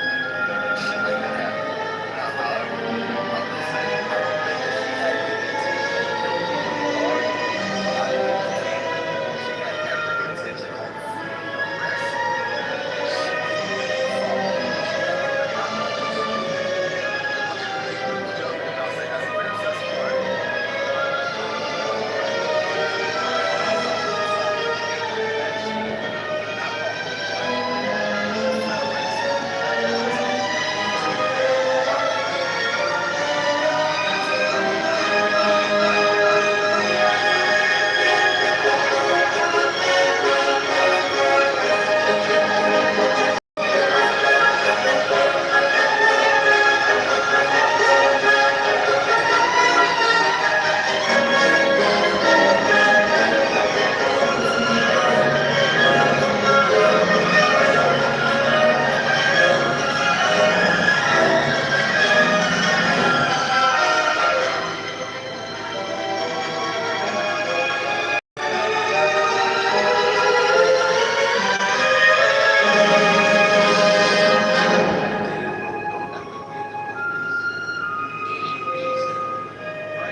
Unfortunately, man, I'm running this on my Apple TV, Adrian, so I can't do Facebook. If you can find it on YouTube, I can run it off of that. But yeah, I can't run it off. I can't run all the way off of Facebook. Even in music mode? Yeah, well, let me try that. Let me see. Let me try that.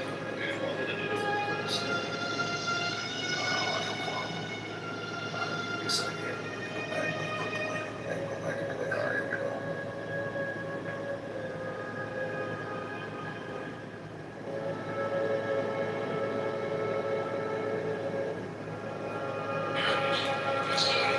Cars and side streets. That's good. Yep.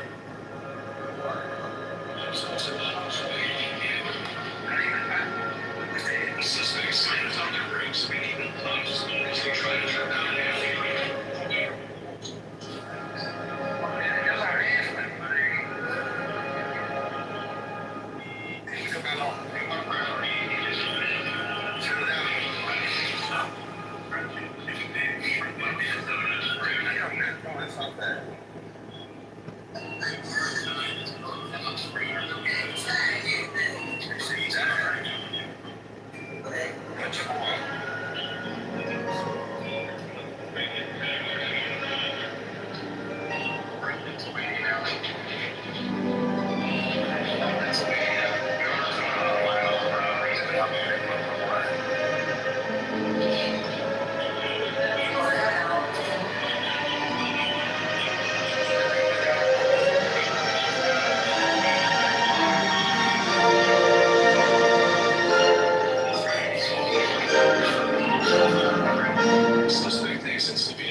a lot of folks was trying to shit happen. A lot of people saying that the cops are just out here just killing people and that they unjustifiably killed them until the footage came out of what happened. Like I said, he was led them on possibly chase and attempted to turn them around, but going too fast and regurgitating they face such pressure.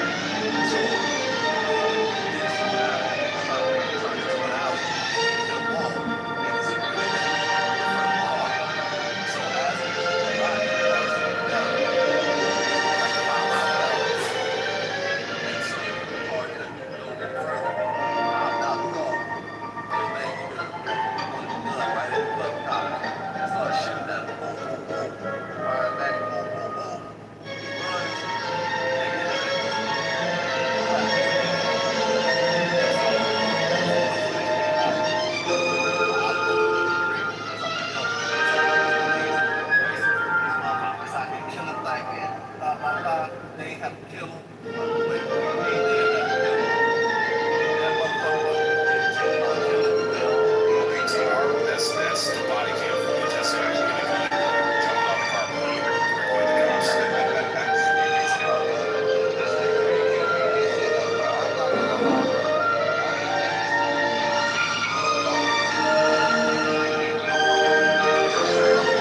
niggas, right, so that's why I asked you earlier about something about Michael Jackson. Why he can't be the biggest cesspool of people that tries to recite everything because of police. Y'all think that's the biggest cesspool? That's the worst thing that they could have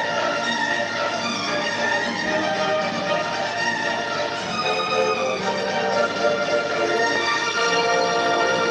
So I think it's nonsense. Carried by 4 cars, and I'm really disappointed. You know, you're showing all this black this. Where's our white representation of stupid ass white people saying shit? I'm just shocked. Oh, what? What were they good? No, I'm not sure. Anyways, it's fucking hilarious. I don't feel comfortable. And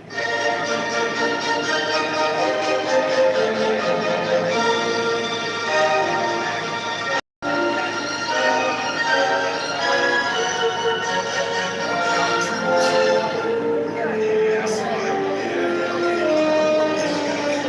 She got her hands on it. Yeah,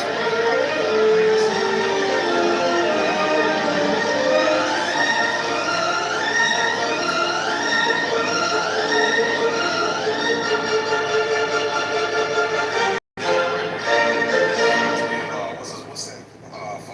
Alex Peretti. Same shit, man. Same shit. So white people get it too. They get it too. You fuck around, you gonna find out. That's just the fucking result. You start off as believing this bullshit. Top that first domino. Don't get mad with the rest of the folk. Man, I'm happy that these fucking cops is fucking white people, bro. I'm just telling you that right now, bro. This shit would be like a niggas. Imagine if there was no cops, bro. You feel me? And this is coming from the streets too. Like niggas understand, bro. We need police out here, bro. Regardless if we do crime or not, bro. Cause it's just like the shit would be so chaotic. You feel me? And I'm glad the majority of cops are not fucking black. Cause shit would be a problem, bro. Like niggas, I be seeing shit before. I don't even need it. It doesn't even need to be reality for me to know what the fuck would happen, bro. This shit would be fucking bad, bro. So, Cass, let me ask you a question. What do you say? What would you say if you encountered a person that said, defund the police. We need to abolish the police. We need to get the police out of the black people. As a response, I'll just tell them to shut the fuck up. They don't know what the fuck they talking about, bro. Like these people, they are the problem, bro. I would just tell them, like, bro, without the police, bro, like, your ass would have been out of here, bro. Cause somebody would have took care of your dumb ass. You feel me? Like, real shit, though. Like, the police is saving a lot of people right now, bro. But it's just like,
outcome.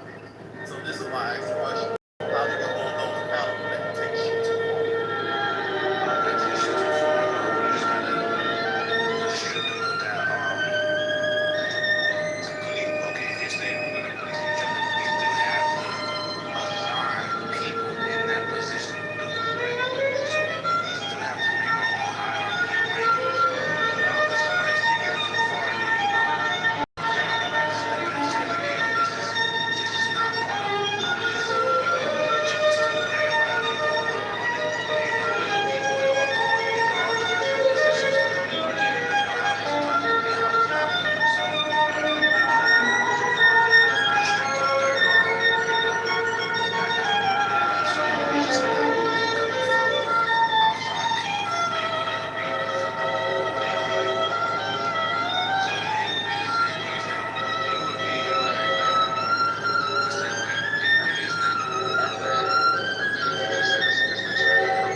force and all of that other bullshit.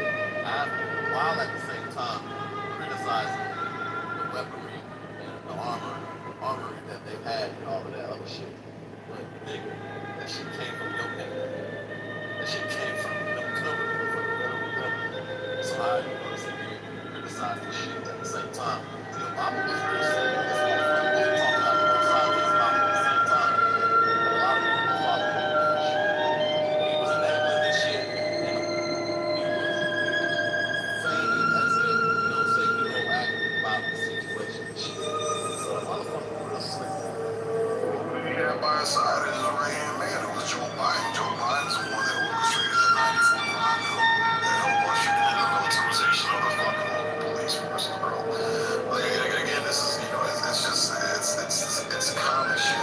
Black people allow things to get out of control in their neighborhood, and they fucking cry to the government for a fix when the government steps in and creates an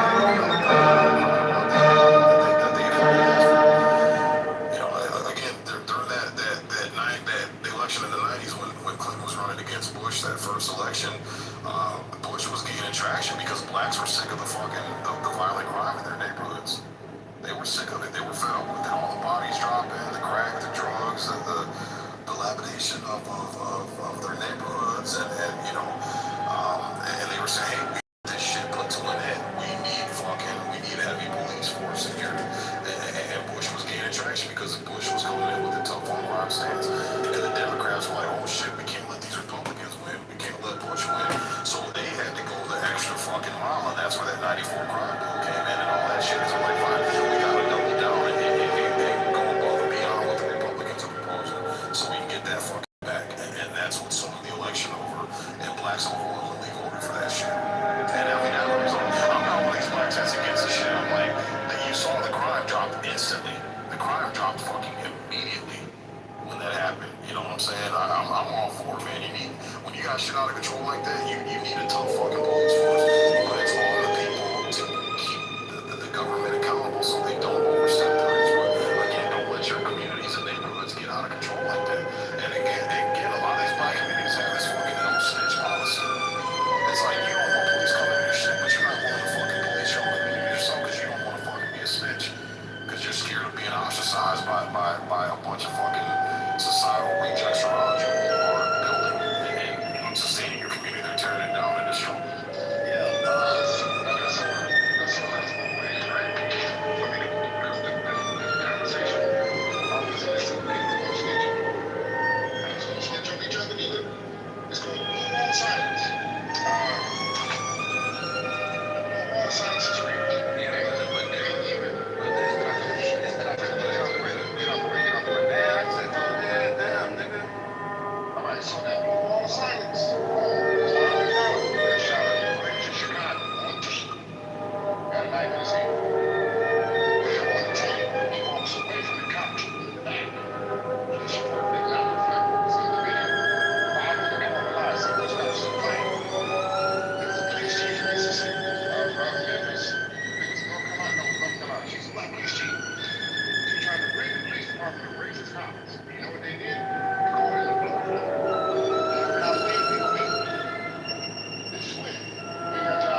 point is, who can afford to be belligerent in a situation with that chance?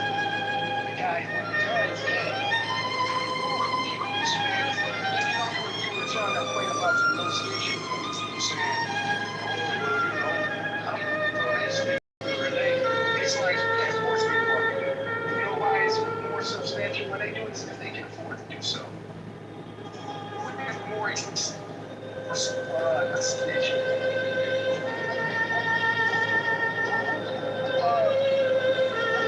Whereas less to Jane, it's the question you need to ask. Because you're talking about like, oh, you know, the cops know they trying to tell you that they know.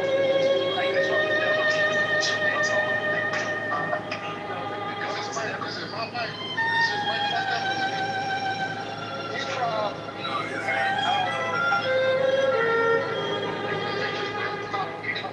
bro, like shit.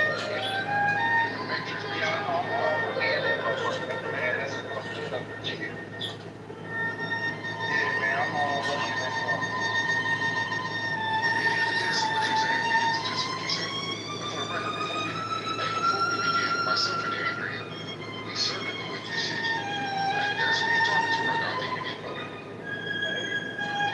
So, talk about the policies and stuff like that, people should hold the government accountable for this shit, right?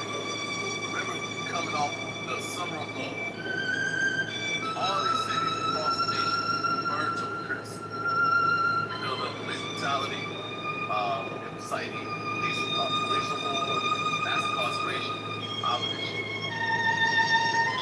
Which I find funny is that on day one, January 2021, day one of the last administration, this motherfucker signed 7 executive 17 orders. None of them shits had anything to do with police brutality, mass incarceration, nothing. Which was the whole reason why everybody did the shit. All the reason to do it for the shit. Everybody did it. But they use that momentum to everything to the white house. Right? Even so, Black Lives Matter. When that administration got in office, Black Lives Matter tried to secure or get a meeting with Kamala Harris and Joe Biden. They got rejected.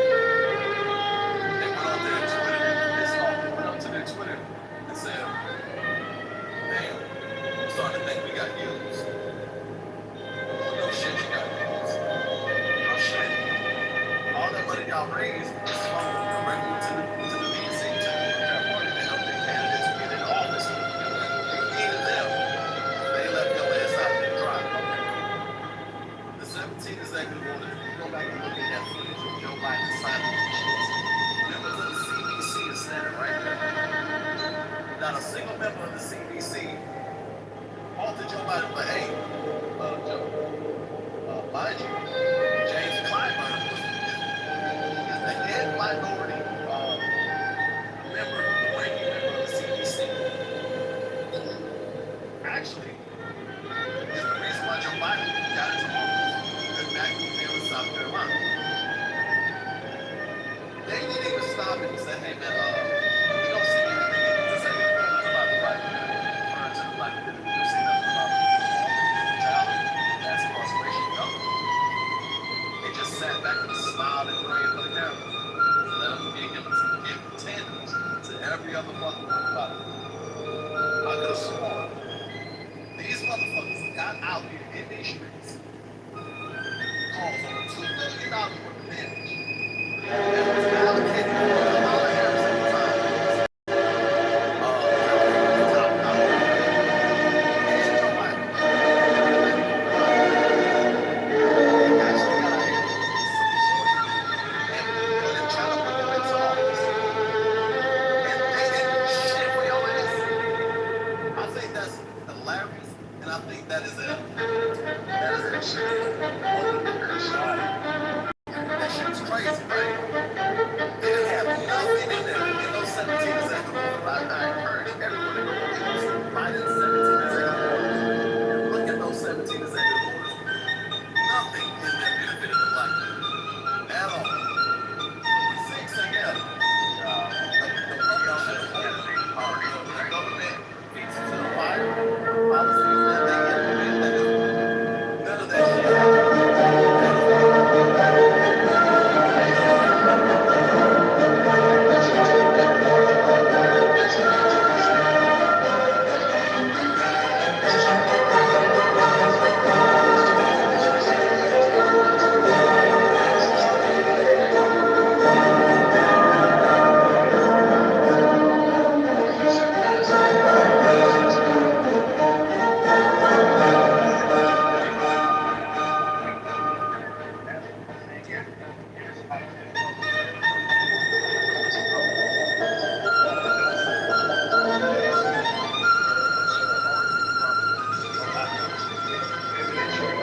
Back to the cops, right? So, does everybody know who Paul is? Ray Lewis? 17. Okay, so we're going to talk about Paul Sands. Okay, going back to the Socrates. Okay, here's a lot of black women. By the way, he's had two cases against one white woman. In 2024, a Missouri judge awarded $23 million in damages to Paul. She undercover sales exploited by this woman, white mother, assaulted her just in September 2017. And so, the officers Paul was so suspicious. Supposedly, they had no organs. This is crazy. They were talking about eating resignation.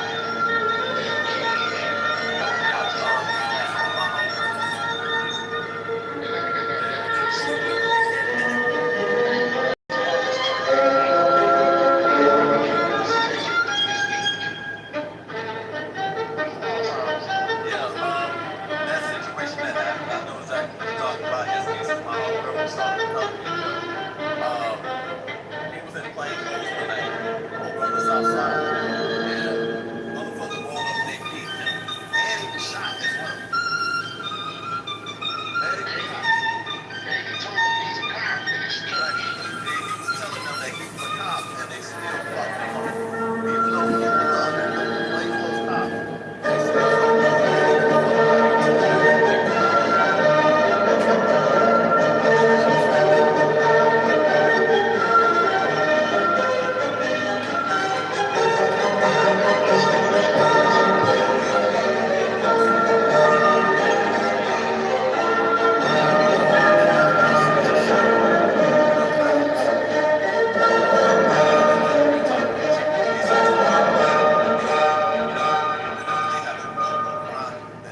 They always go to the community and say, hey, we have any information, please come forward. Because, the investigation, blah, blah, blah. But also, when they do their canvassing and shit like that, they're going house to house, asking people what they see.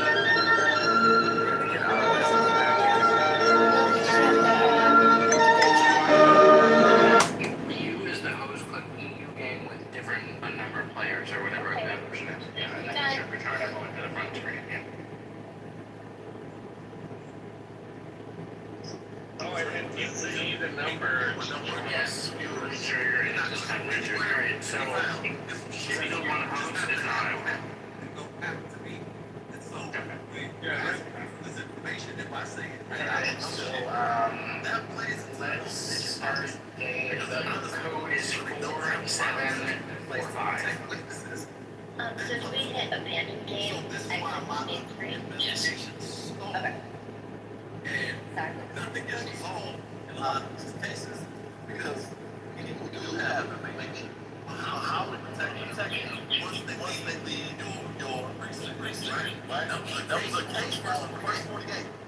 Motherfuckers in the goddamn interrogation was like, if I tell you what I know, y'all ask me to be investigating my murder. Should shit say episode over with, boom. He got killed. Every investigator his murder. The shit that he told them in the interrogation. Even though they we protect you. Come forward, we need to say, nigga how? And they ended up investigating his murder.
I get what you're saying about masculine and femininity. A lot of motherfuckers just want to have these arguments and shit based on their feelings and what they feel and what they think. Shit. But when men step in, it's a lot of it's like a lot of communication is not conversation.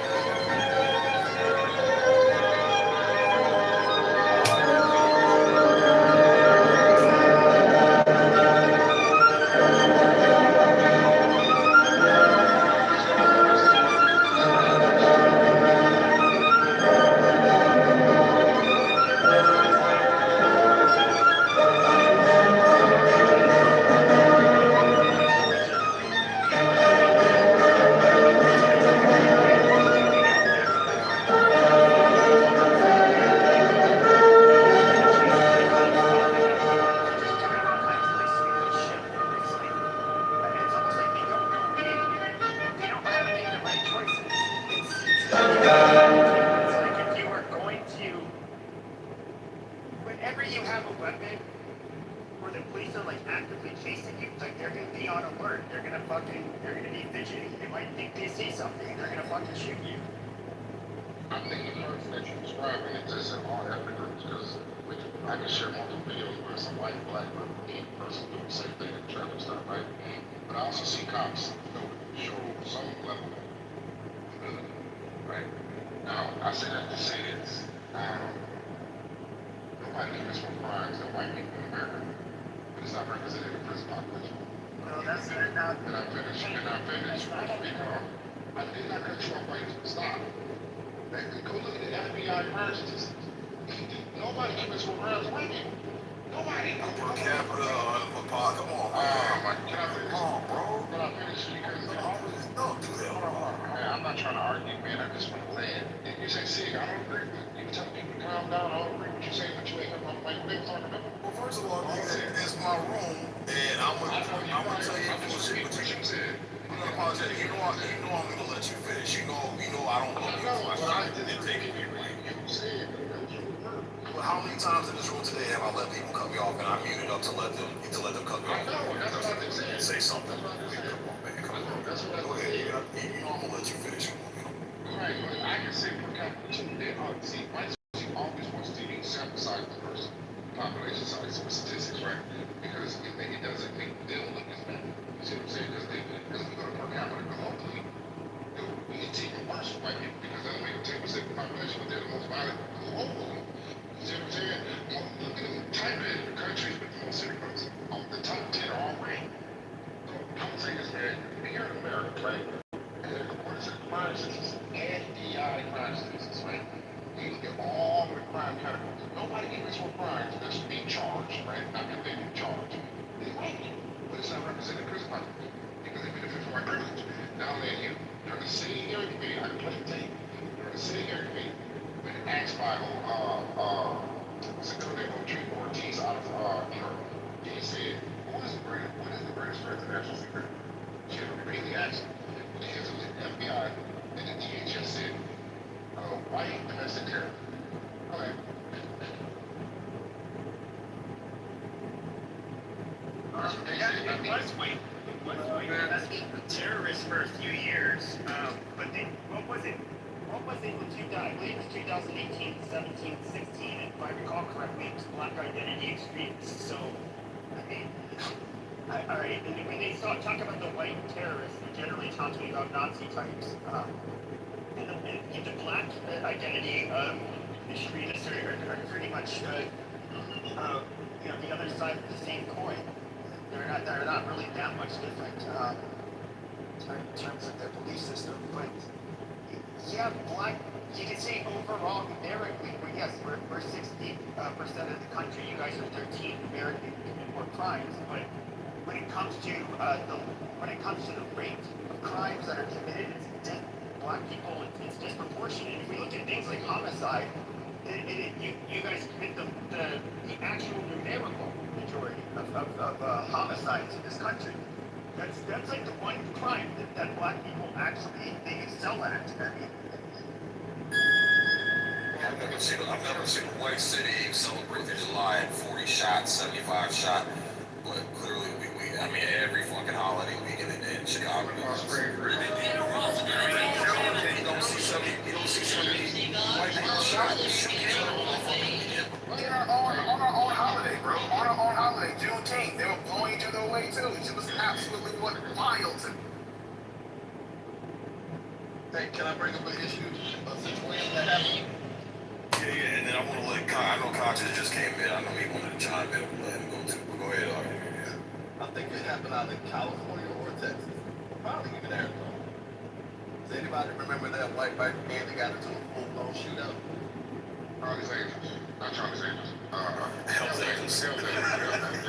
Charlie's They just got a fire. Yeah, they got into watching too many white women up all the country.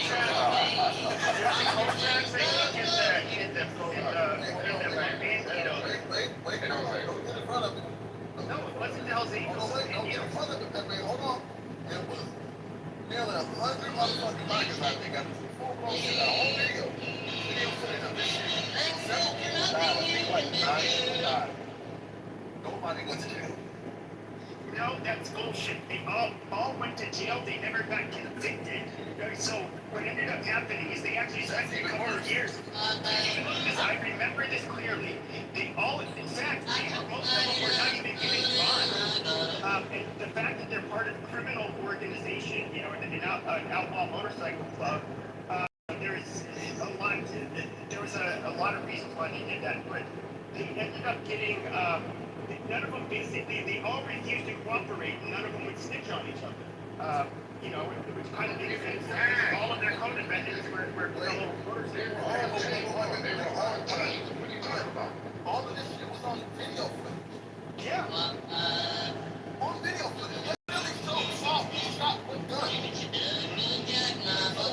Whether they were snitching on each other or not, or gave up information, they should have on video. And no one was convicted. All way back today. How do you prove who started it and whether or not they were embarrassed? On tape. Have you seen the tape? Yes, I've seen the tapes, but how do you prove? You had so many people that hold out their weapons. Yes.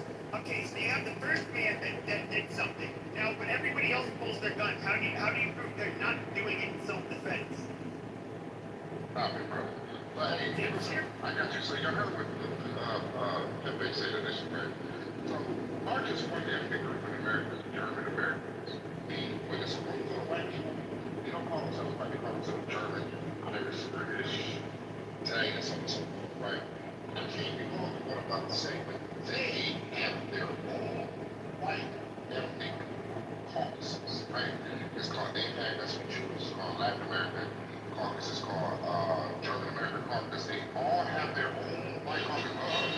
They break themselves down by having themselves, right? Now, German Americans are about 40-something, right? Black Americans, we are about 50. Technically, Black Americans are the largest ethnic group in America. See, white people, when it comes to racism, they form like Voltron. You see what I'm saying? Nah, I said the citizens. So, here's another example of how violent white people can be, okay? Anybody ever heard of Ahmaud and Ryan Bundy? Anybody remember what they did in 2016? Yes, no.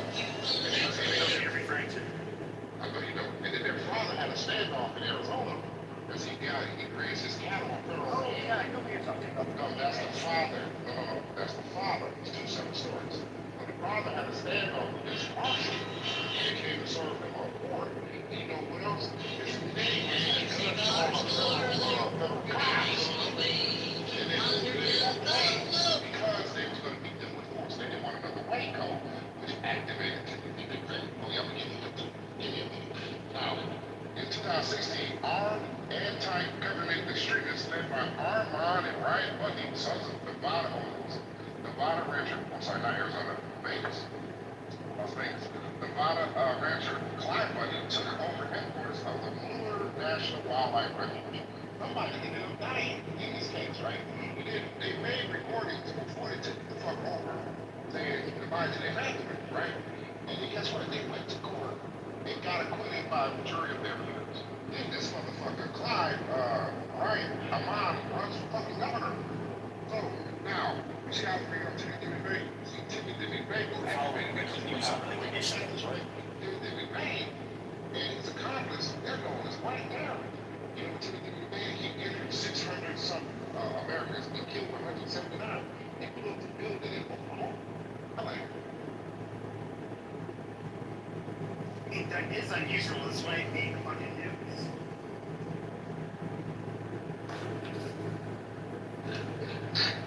okay. You ready? You want to keep going with this? So, if you look up the most terrorists, right? I mean, the most serial killers, right? Like I said, if you look at it globally, it's on the top 20, on the 20, they either were former cops, white people, or white country, right? Then we look at the most serial killers in American history. What's the most white country? Who's the serial killer in America? Who's the serial killer with the most, who's the serial killer who's killed? I don't know why you be so triggered, man. We just talking, man. We ain't going shots, we just talking. I thought Khan had the record for killing the most people. I said it in America. You say globally. You say globally. No, I started with, I said countries with the most serial killers. Countries, right? So now, in America, right, if black people are so predisposed to violence, like they you believe, but why isn't there more black serial killers? Go to Africa, nigga. Go to Africa. White people actually aren't, that's a common trope. White people aren't overrepresented when it comes to serial killers. Guess who is, though? Do you know who the number one American is? Don't say it so loud, or you'll get us in trouble. Yeah, we're a majority white country, so the numerically, every four of us doesn't matter. There's no serial killer. They don't even know how many this guy. He was killing people in November. His name is Hughes, right? He was killing people. He's the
70% of the crime.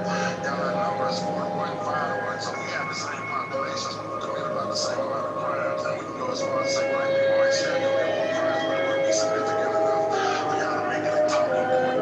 It is significant numerically. So I think over, I mean, we used to have these debates all the time. Numerically, you guys are way outnumber us in every single crime. I think child pornography is the one where we beat you guys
So, no matter what,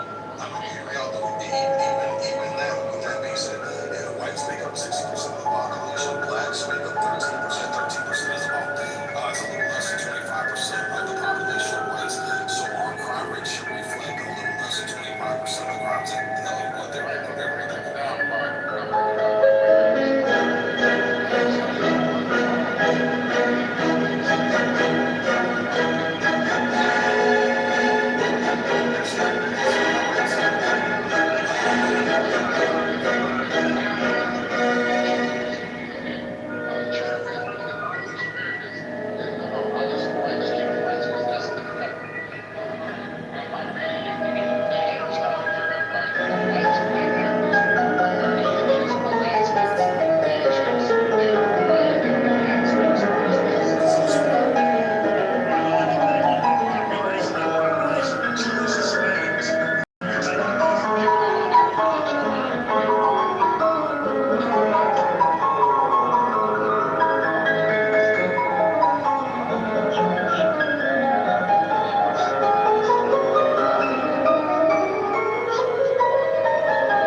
Show me where it's safe, where it's more on the planet.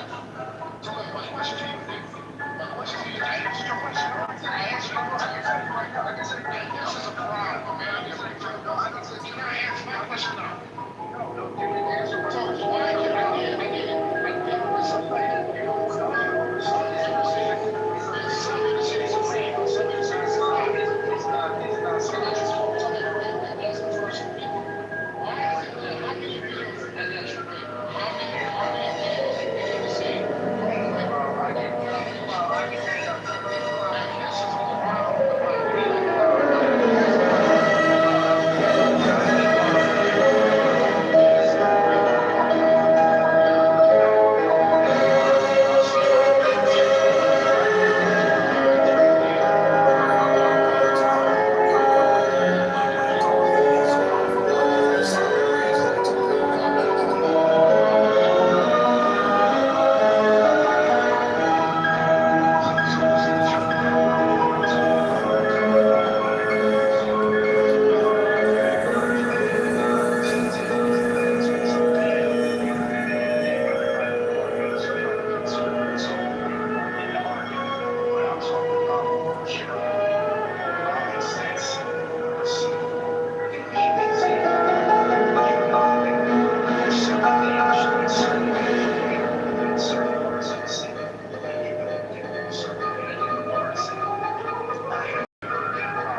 are people, grown men in trial, but everybody knows you gotta move a certain way in the hood.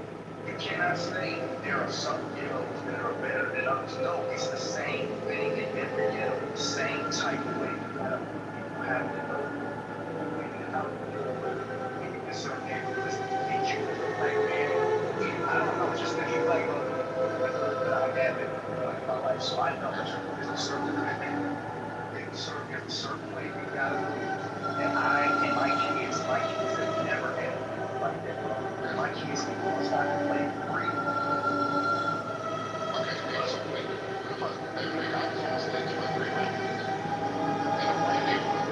And all of them talking to their dads. If I'm not trained in boxing, it matters that you go for me. I don't and I was in the hood.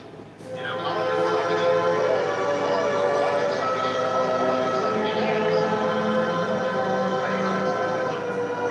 Hold on, like, he asked me, hold on. He asked me, okay, bro, he asked me, can I ask a question? That's all right. Okay, that's what we did. Can I ask you a question? I'm just Hold on, let me address your example. Okay, I get your experience, but again, I'm speaking to your once we get he was talking about how you started. He got robbed twice. He talked about his kids being married. All he was is, if I can't be your son, I'm gonna be your son. Okay, so then I can ask him the same question. What are the odds of you as a black man almost getting lynched by white people versus getting killed by black people? You have way higher odds of getting killed by black people by someone else. That's one thing that really matters. Nobody stopped. This was about to live in the hood. Why can't you talk about what happened in the Because it's more likely people that look like him are going to victimize him than people that look like him. That was not the first time. The only state where I see the black girls get rich with my own eyes. In a white neighborhood. The numbers are less likely to happen. You have more chances of someone like you victimized. I got you, man. I hate to be the bearer of bad news, black man. And I'm sorry. And I'm trying to help you. So, he asked me if they had the news in the backseat. The white girl had the news in her hands. He out the door. And here's the fucked up part. This is what stuff is. When the cops showed up, they couldn't believe one person in there, the 3 people. I just spent the weekend in jail. I'm so wrong. I didn't do anything to him. The dude that was behind the register against the team. They attacked him. And then, one of the workers, and I keep saying, where your friends at? There's no way you defeated yourself with 3 people.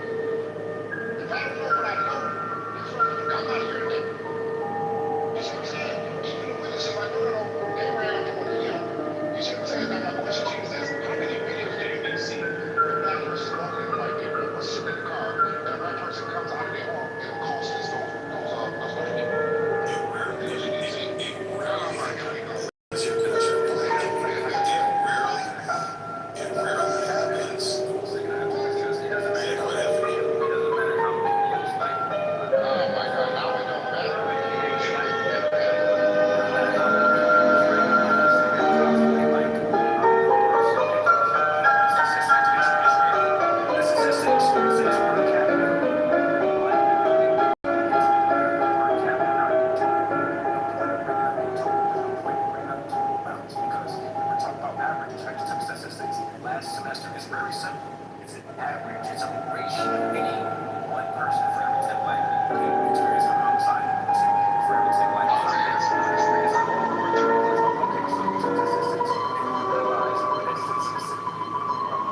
averages and explains why is black people's average rate of homicide so much higher. In a lot of those cases, they're overcharged. It should have been manslaughter or self-defense. Okay, so then that's not a conversation as to that. And white people are undercharged.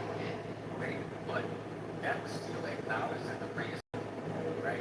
It sounds because when you look at the crime stats break down the arrest rate. So per capita, and that's what I was explaining to y'all earlier. So per capita, y'all arrest rates are higher, but the amount of crime that's presented, white people commit the most crime per capita. The crime stats are just arrest rates. That's the first thing. Second thing is that the black community is not just all groups of people, all races of people are killed. Race of people that's across the board. So that's a real problem.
black community. All right, Pepe, since you want to come off mic, I remember me talking to you a couple of weeks ago, and you were saying that Chud the Builder was going to get out.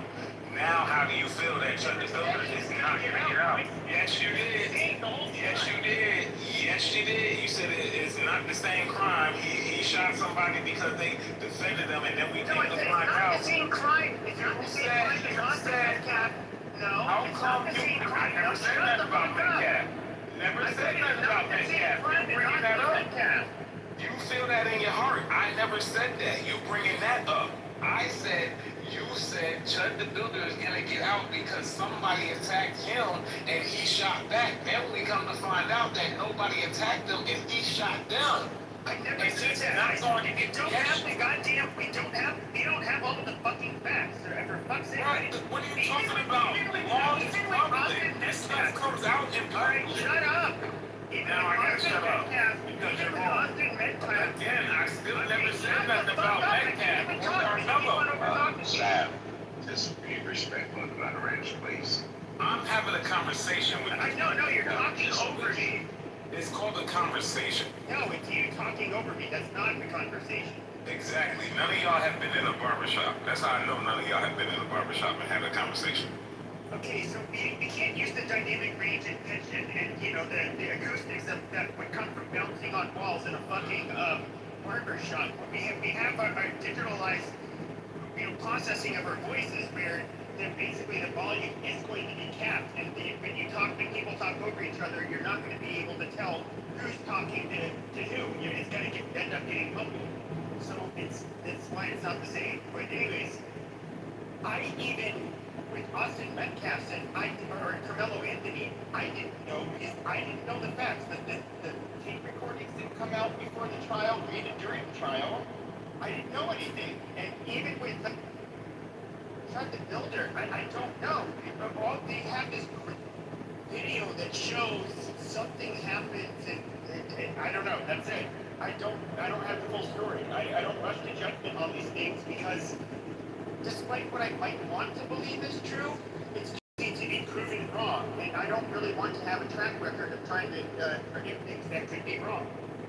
All right, again, Pepe, you switching up because I remember you saying when we were talking about you brought up the Carmelo Anthony and the Metcalf case. The only thing I said was Chud the Builder. So since we're going back to that, I remember you saying when people were saying, hey, we don't know all the facts about Carmelo Anthony, you're chipping out, you're chipping out, you're chipping out. And when I said to you, and Monica that was also in here, and there was another lawyer lady, I don't remember her fucking name, that was in here, Chud the Builder is going to go through the same thing that Carmelo Anthony is going through. And that's what he's going through right now. You was like, no, that's not going to happen. He's going to get out. He's going to be fine. He still ain't got out. And hold on. I was quiet. I was quiet and I let you speak. Why are you being emotional? I was quiet and I'll let you speak. So chill out, bro. It's okay. We're having a conversation. I said in here that he's going to go through the same thing because it's the same thing. He jumped off and shot that motherfucker over some words. And that's what the judge said. That's why the judge was like, "Look, man, nah, I don't give a fuck about all the people giving you money on the fucking app. Nah, man, you can't get out. Nah, man, you shot that person in front of the club, in front of the courthouse. Like, no, like, that's why he's not out right now. Because Carmelo Anthony got out. Because they really didn't know the facts. He got out. He got out. He was given a bond. You don't think it's a coincidence? This is another... Hold on. Hold on, man. Because you talk... Every time you talk, nobody else can talk. This is just me and you talking. Because everybody else was not in the room when we were speaking about it. I remember it. I remember specifically because I've been waiting to speak to you. Why can't you understand or concede that it's the same fucking thing? Chud the Builder is not getting out, but you want to sit up there and suck his dick because he's a different color than Carmelo Anthony. They're both wrong. I can admit that Carmelo was wrong. Why can't you admit that Chud is wrong? Because I don't know all the facts that they think are. But you were saying Carmelo was wrong before the trial even started. No, You didn't know all the facts then. Yes, you did. I was in the room with you. You switched, so you wasn't calling black people saying they was tripping out. Oh no. So you also wasn't I am the most racist white man on this fucking app. That's not what I said. So trust me, I'm not trying to save face here. No, everybody knows I'm quick to call people the N-word. That's what I do. I never said that to you. Yeah, and I'm racist. I never said that to you. This is not what this is about. It's not what this is about.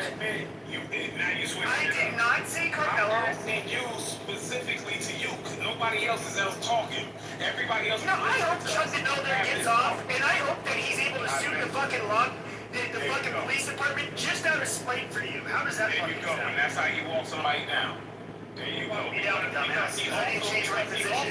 He also was calling black people tripping out on this app, but then he got out and walked around in public, and he never said no curse, no disrespect to no black person, no N-word, no tripping out. He was like, I'm walking around in public, I can't do that right now. But he talks so tough on this app. I've done it before. But you didn't do it at that time. Fuck before. You did not do it. Exactly. Because you're I don't think you understand. I live in a... Hold on. This is not so low IQ. I'm so low IQ. Yes, I do talk shit online like most people that generally you would not say in a polite public. Now, when it comes to this, I live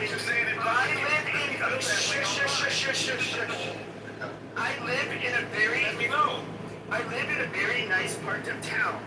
Any black person... You said that before. Yes. But how do you know? Okay, shush. Let me try to mute you, you fucking monkey. Let me finish. Words don't bother me. Okay, then let me finish. I'm trying not to mute you or mute to the audience. Hey, I'm not speaking to you. Hey, I'm not speaking to you.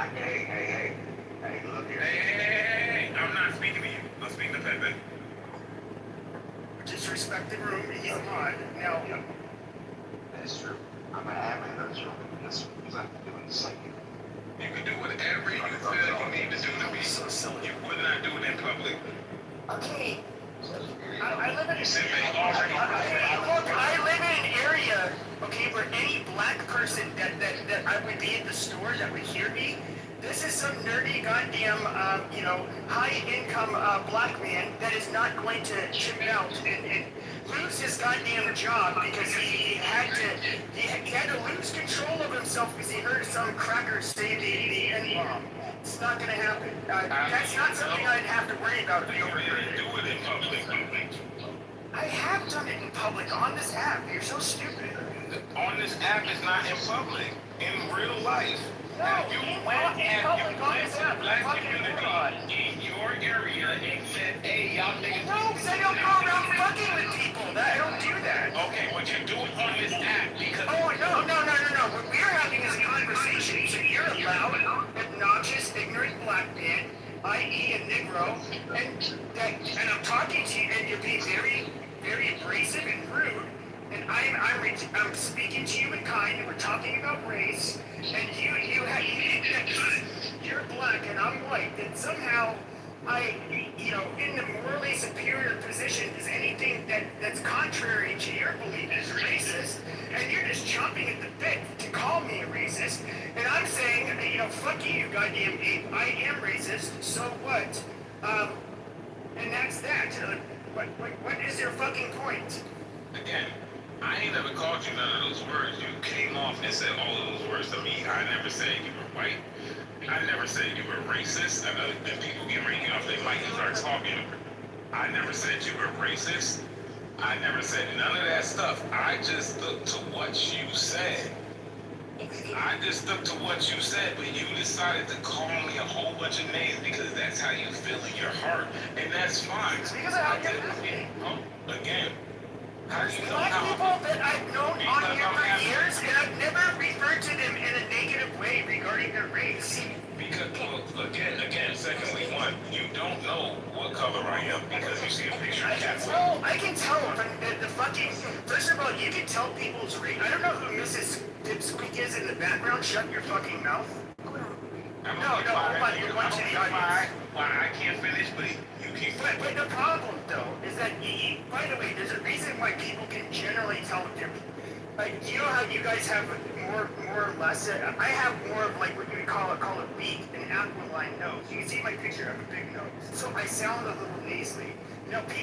Black people tend to have bell pedals. It's not only to your nasal passages, but also your sinus cavities, because your skull shape is slightly different. You guys have a different. How everything reverberates between those empty spaces does make you sound different. And so I can tell from listening to you that you are black. So,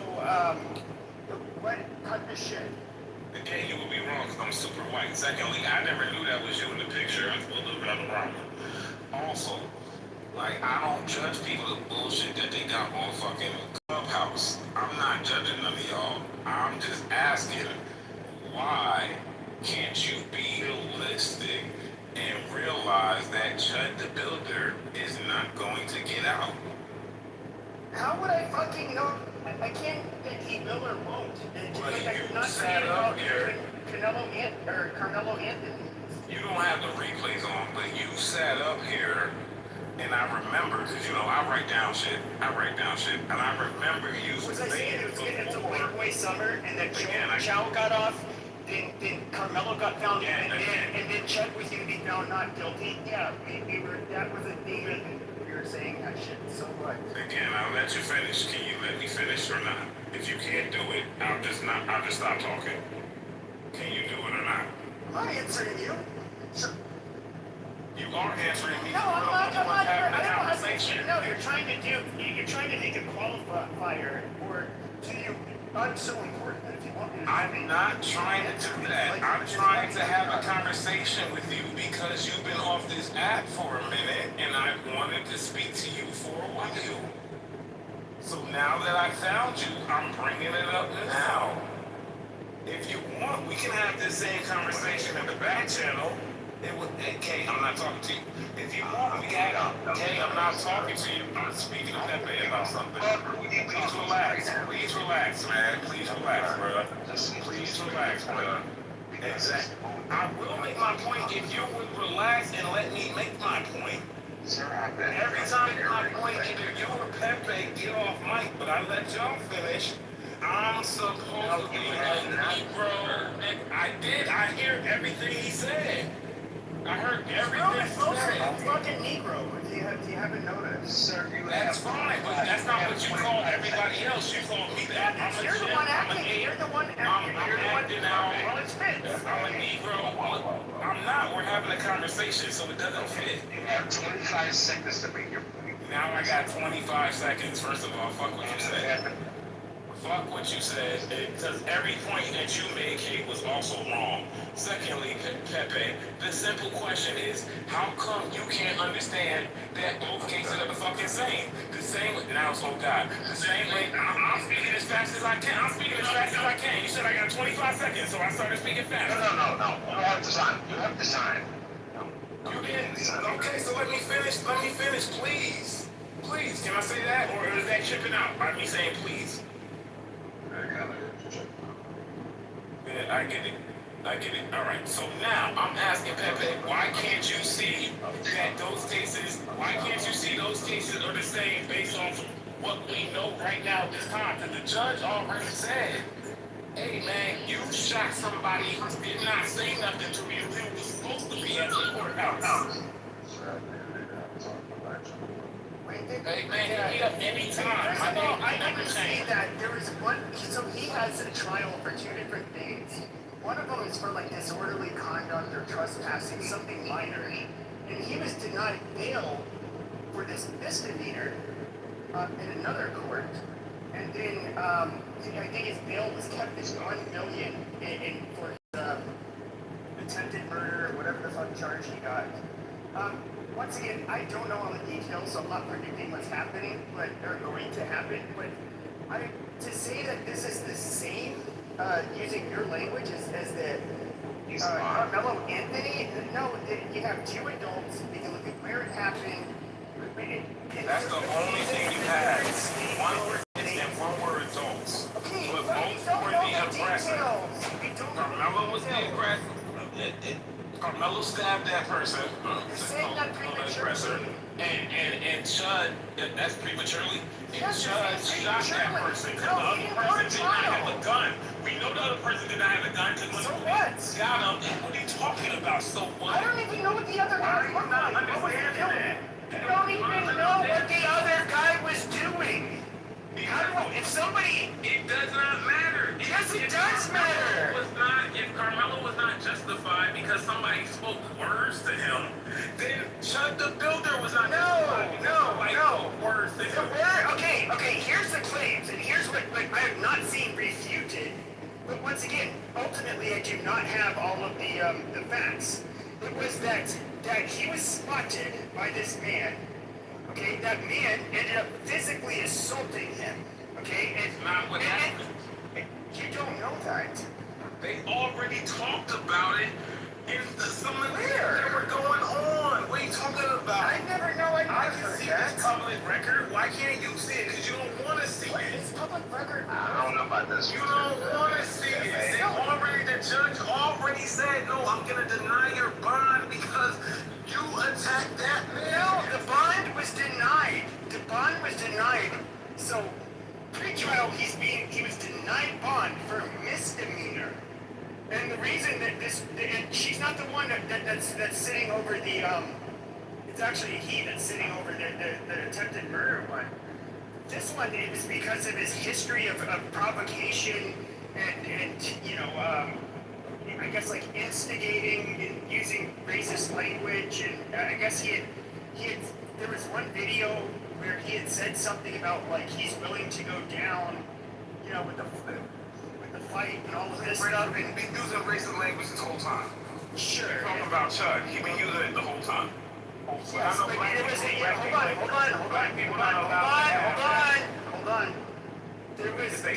hold on.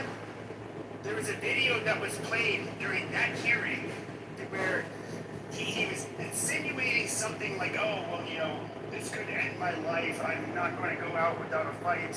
Something like that. And it was played during his trial, or during that hearing.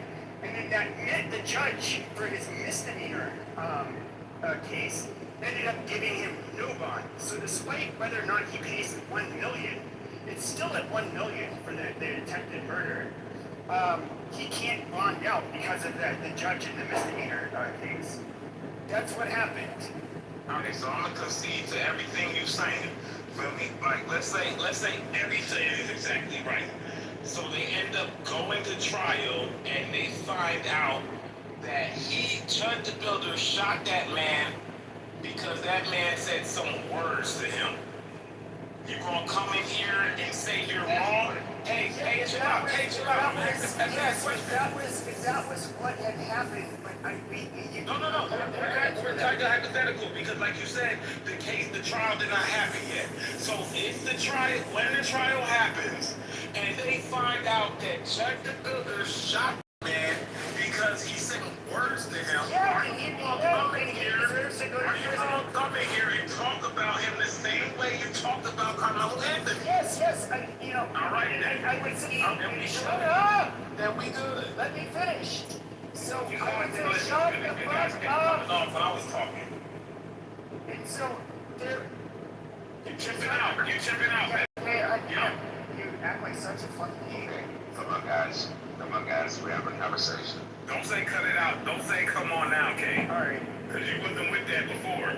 So all I will say is this. Not in that room. We have a conversation here, sir. So I will say, Chud the Builder, shut the fuck up and let me finish. Chud the Builder. All right, you're chipping out.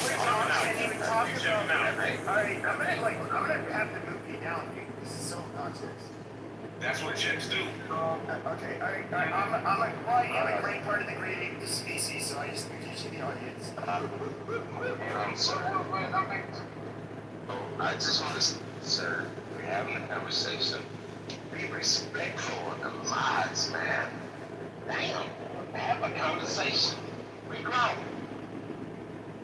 Well, this is the thing. This is the thing where it all boils down to, man. And I know it's unrealistic, but as much as I got people both sides. I got a white man who represents black man to this point with all the basic integration for our sake, you know. But it's at this point where we are becoming an insufferable around this argument with certain type of white people, certain. To be honest, man, you know, it's a certain segment of our culture that's just insufferable to everybody.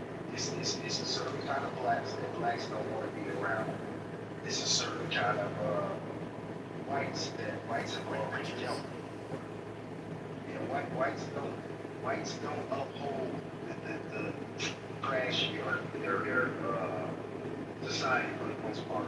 For some reason, we caught them trying to pretend like it's not happening, and that's really the biggest problem in my perspective, coming from my point. And if you argue with me and sound wrong, call me all the time, but I'm dead serious. I'm not trying to be hyperbolic. I'm just saying we're fucking niggers of the world or the niggers of your life. They raise your fucking insurance rates. They fucking drop the property values around you. They up the crime, and it's good. It's good black people who try to act like it's not happening. And you can say it, oh, your white people commit crimes like that, but I'm just saying, bro, I ain't never seen a drive-by in a fucking trailer park, bro. I ain't never seen it, like, if shit might get stolen in the trailer park once in a while or something that big. But like the odds, bro, the odds and the probability, bro, is going down for the niggers or the Asians. Not the brothers, not the black men, not the black upstanding people want to work every day. It's your fucking nigger sons out here trying to act like they want to live the right lifestyle with these rappers. Like, that's what it is, man. This is the RRS system. I still disagree with you on that one, bro. So the problem is that what people like you want is that you want the good black people to take accountability for the bad black people. And that's basically what this breaks down to. And so the overall connection is like,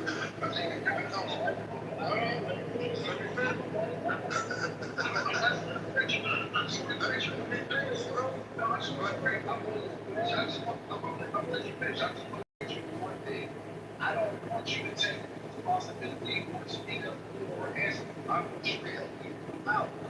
I want to root these niggas out like the campus tried to. I want them gone. I want, if my son and your son is behaving in nigger activity, I want you and me to go down and get rid of them. One way or another. That's what it is. yeah, that's cool. But see, my point to you is that when you talk as if that's the majority of the black community, and that's not. Let me finish, baby. Let me finish. So listen, there's never been a time period where we didn't take accountability for the crime in our neighborhoods. There's never been a time period where we didn't acknowledge the crime. That's the reason why the crime rate has dropped since the 90s, because we dealing with those issues. You understand what I'm saying? There was. Nobody wants nobody wants people like you to take accountability. The problem is this. The problem is this, is that you guys want to live around white people. You guys wanted this free prayer. Let me. God damn it, can I finish, Kane? Hey. Alright, go ahead. But, okay, so you want, like, to be treated fairly, all of this stuff. It's like, okay, so you want to live amongst us. Okay, we have rules. We have a way of operating. And it just seems like, well, golly gee, you have a segment of the black population that cannot live by the fucking rules that we have. And obviously, bending those rules, for these miscreant blacks it's not an acceptable option. But what you get is you get the black community, like with Carmelo Anthony, all of a sudden, they rally around him, they basically reverse who's the victim and who's the offender, and they start attacking not only the kid that was killed, but saying vicious, nasty things about the kid, the father, then the white community, and it's just like, you know what, fuck you guys. I mean, it doesn't work that way. When do you see us celebrating? Anywhere in the mainstream. For example, that kid in Buffalo, that went into the shopping center and like just started shooting all the black people he saw. Who in the mainstream, whether it's an influencer, a politician, the news, who sticks up for that kid? Who stepped up for Dylan Roof when he went to a black church? Where they were kind enough to let this awkward, autistic white boy, pray with them, and then he fucking killed him afterwards. Like, he's a gross person. Obviously a very sick kid. Who's saying, like, oh, well, golly gee, let's try to downplay this. Nobody downplayed it. Alright, let me respond to this. We don't want you guys constantly trying to, you try to make martyrs out of the shittiest fucking people in your society and run cover from them. And it is absolutely obnoxious, and it's not only toxic for the whole fucking country, but it's especially toxic for your fucking community. Yes, a Pepe, there's never been a time. Yeah, there's never been a time when we say murderers or criminals and people like that. What we talk about is the unfairness of the system. So that same white person that you're talking about that goes out there and commit a crime, so they gonna get a lesser crime than a black person that's just driving drunk. That's what we fight against, is the unfairness of the system. You understand what I'm saying? So if a white person can drive drunk, go drive through a crowd of people and get off with just probation, but a black person still a piece of candy at the corner store and get 20, 30 years, that's what we fight against. Show me where those examples are so fucking stupid. No, so Pepe, listen. When y'all talk about the black community, when y'all talk about black people, it's y'all. Y'all do this, y'all do that, y'all do this. But y'all don't ever take ownership of the white crime in America. Even in this conversation, even when us breaking down the stats, white people commit the most crime in America. Y'all are still trying to derail the conversation and switch everything around. Yes, you did. No, do you understand when that other guy was confidently listing, he was listing the crime numbers. Hold on, no, but you're not, no, this needs to be a learning, no. This needs to be, no. This needs to be a learning experience, because I don't think you Sig ended up alluding to it. Sig ended up alluding to it. So Sig ended up alluding to it, all the other people, okay, alright. Sig was alluding to it while UN was speaking. He was saying how whites commit the majority of these crimes. It was actually kind of comical. He would list how there's like 400,000 violent crimes that are committed by whites and 200,000 that are committed by blacks. And it's just like, in his head, he doesn't realize, oh, we're like over 4 times the population. But you don't see how you guys are committing literally. You're literally, no, it's not, okay, per capita is only stupid to stupid people. No, it's like stupid. So answer this. Yeah, it's absolutely, no, it's how you compare 2 different groups of different populations. You have to per capita, it's only how you do it. Answer this for me then. Why is it in America that being white, hold on real quick, bro. Hold on, Pep. So answer this for me. Why is it in America white Americans get less time for sexual? Okay, that is actually bullshit. It's a basic robbery. I don't know, how would you know that? Why? Okay, hold on. Was it when you were a goy bean eating spick that was in prison and you converted to Islam on Shallah, that you, and then you became like basically a jihadist, you're basically disgracing your Catholic ancestry. Usually spicks are proud, but you're obviously not proud. Because you adopted that of a foreign, yeah, you're saying that about your ancestors. That's fine. That's your blood. That is your bloodline. Bro, Pep, we know you're sick. That is your bloodline. You literally, you can talk shit about Catholics all you want. That is literally your bloodline. You just touch little boy. That's why you agree with that shit. You're Mexican that dyed their skin color the same as Trump. You want to be white so bad. Even a third world shit's in religion. If I wanted to adopt a religion of the fucking 6th century, this century fucking butcher your fucking children. From the Vatican. You're puppets. boys in the confession room, and that's cute. But what's really funny is that your prophet literally raped your prophet literally raped a little girl. Are you kidding? So no. The person that you revere more than anybody, the prophet Muhammad. This was a king. He literally raped. You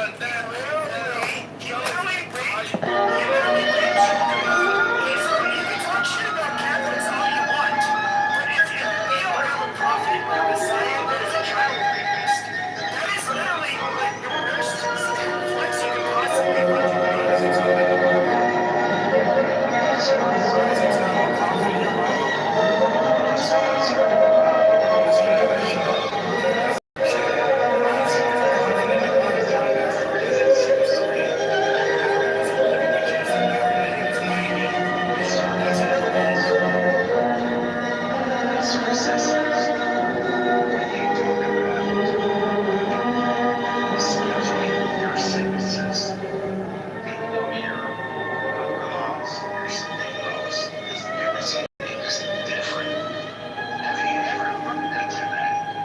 Yes, I have. And I guarantee you right now, in every state in the United States, all 50 of them, all white men, not only are convicted for sexual assault as a truth of or children, they get far less time than a black American in the Yes, they just get less time. Because why? Because it's a white men crime. This is fucking recording. People with all sex crimes are uniquely, overwhelmingly, at a higher rate, by literally blacks, Hispanics, and Native Americans. Blacks by a long shot, but Hispanics like you guys commit sexual assault. White guys rape their mothers and their own daughters. White guys are the molesters. They molest their own children. That's a white crime. Everyone knows. No, you guys actually have higher rates. This is where the children.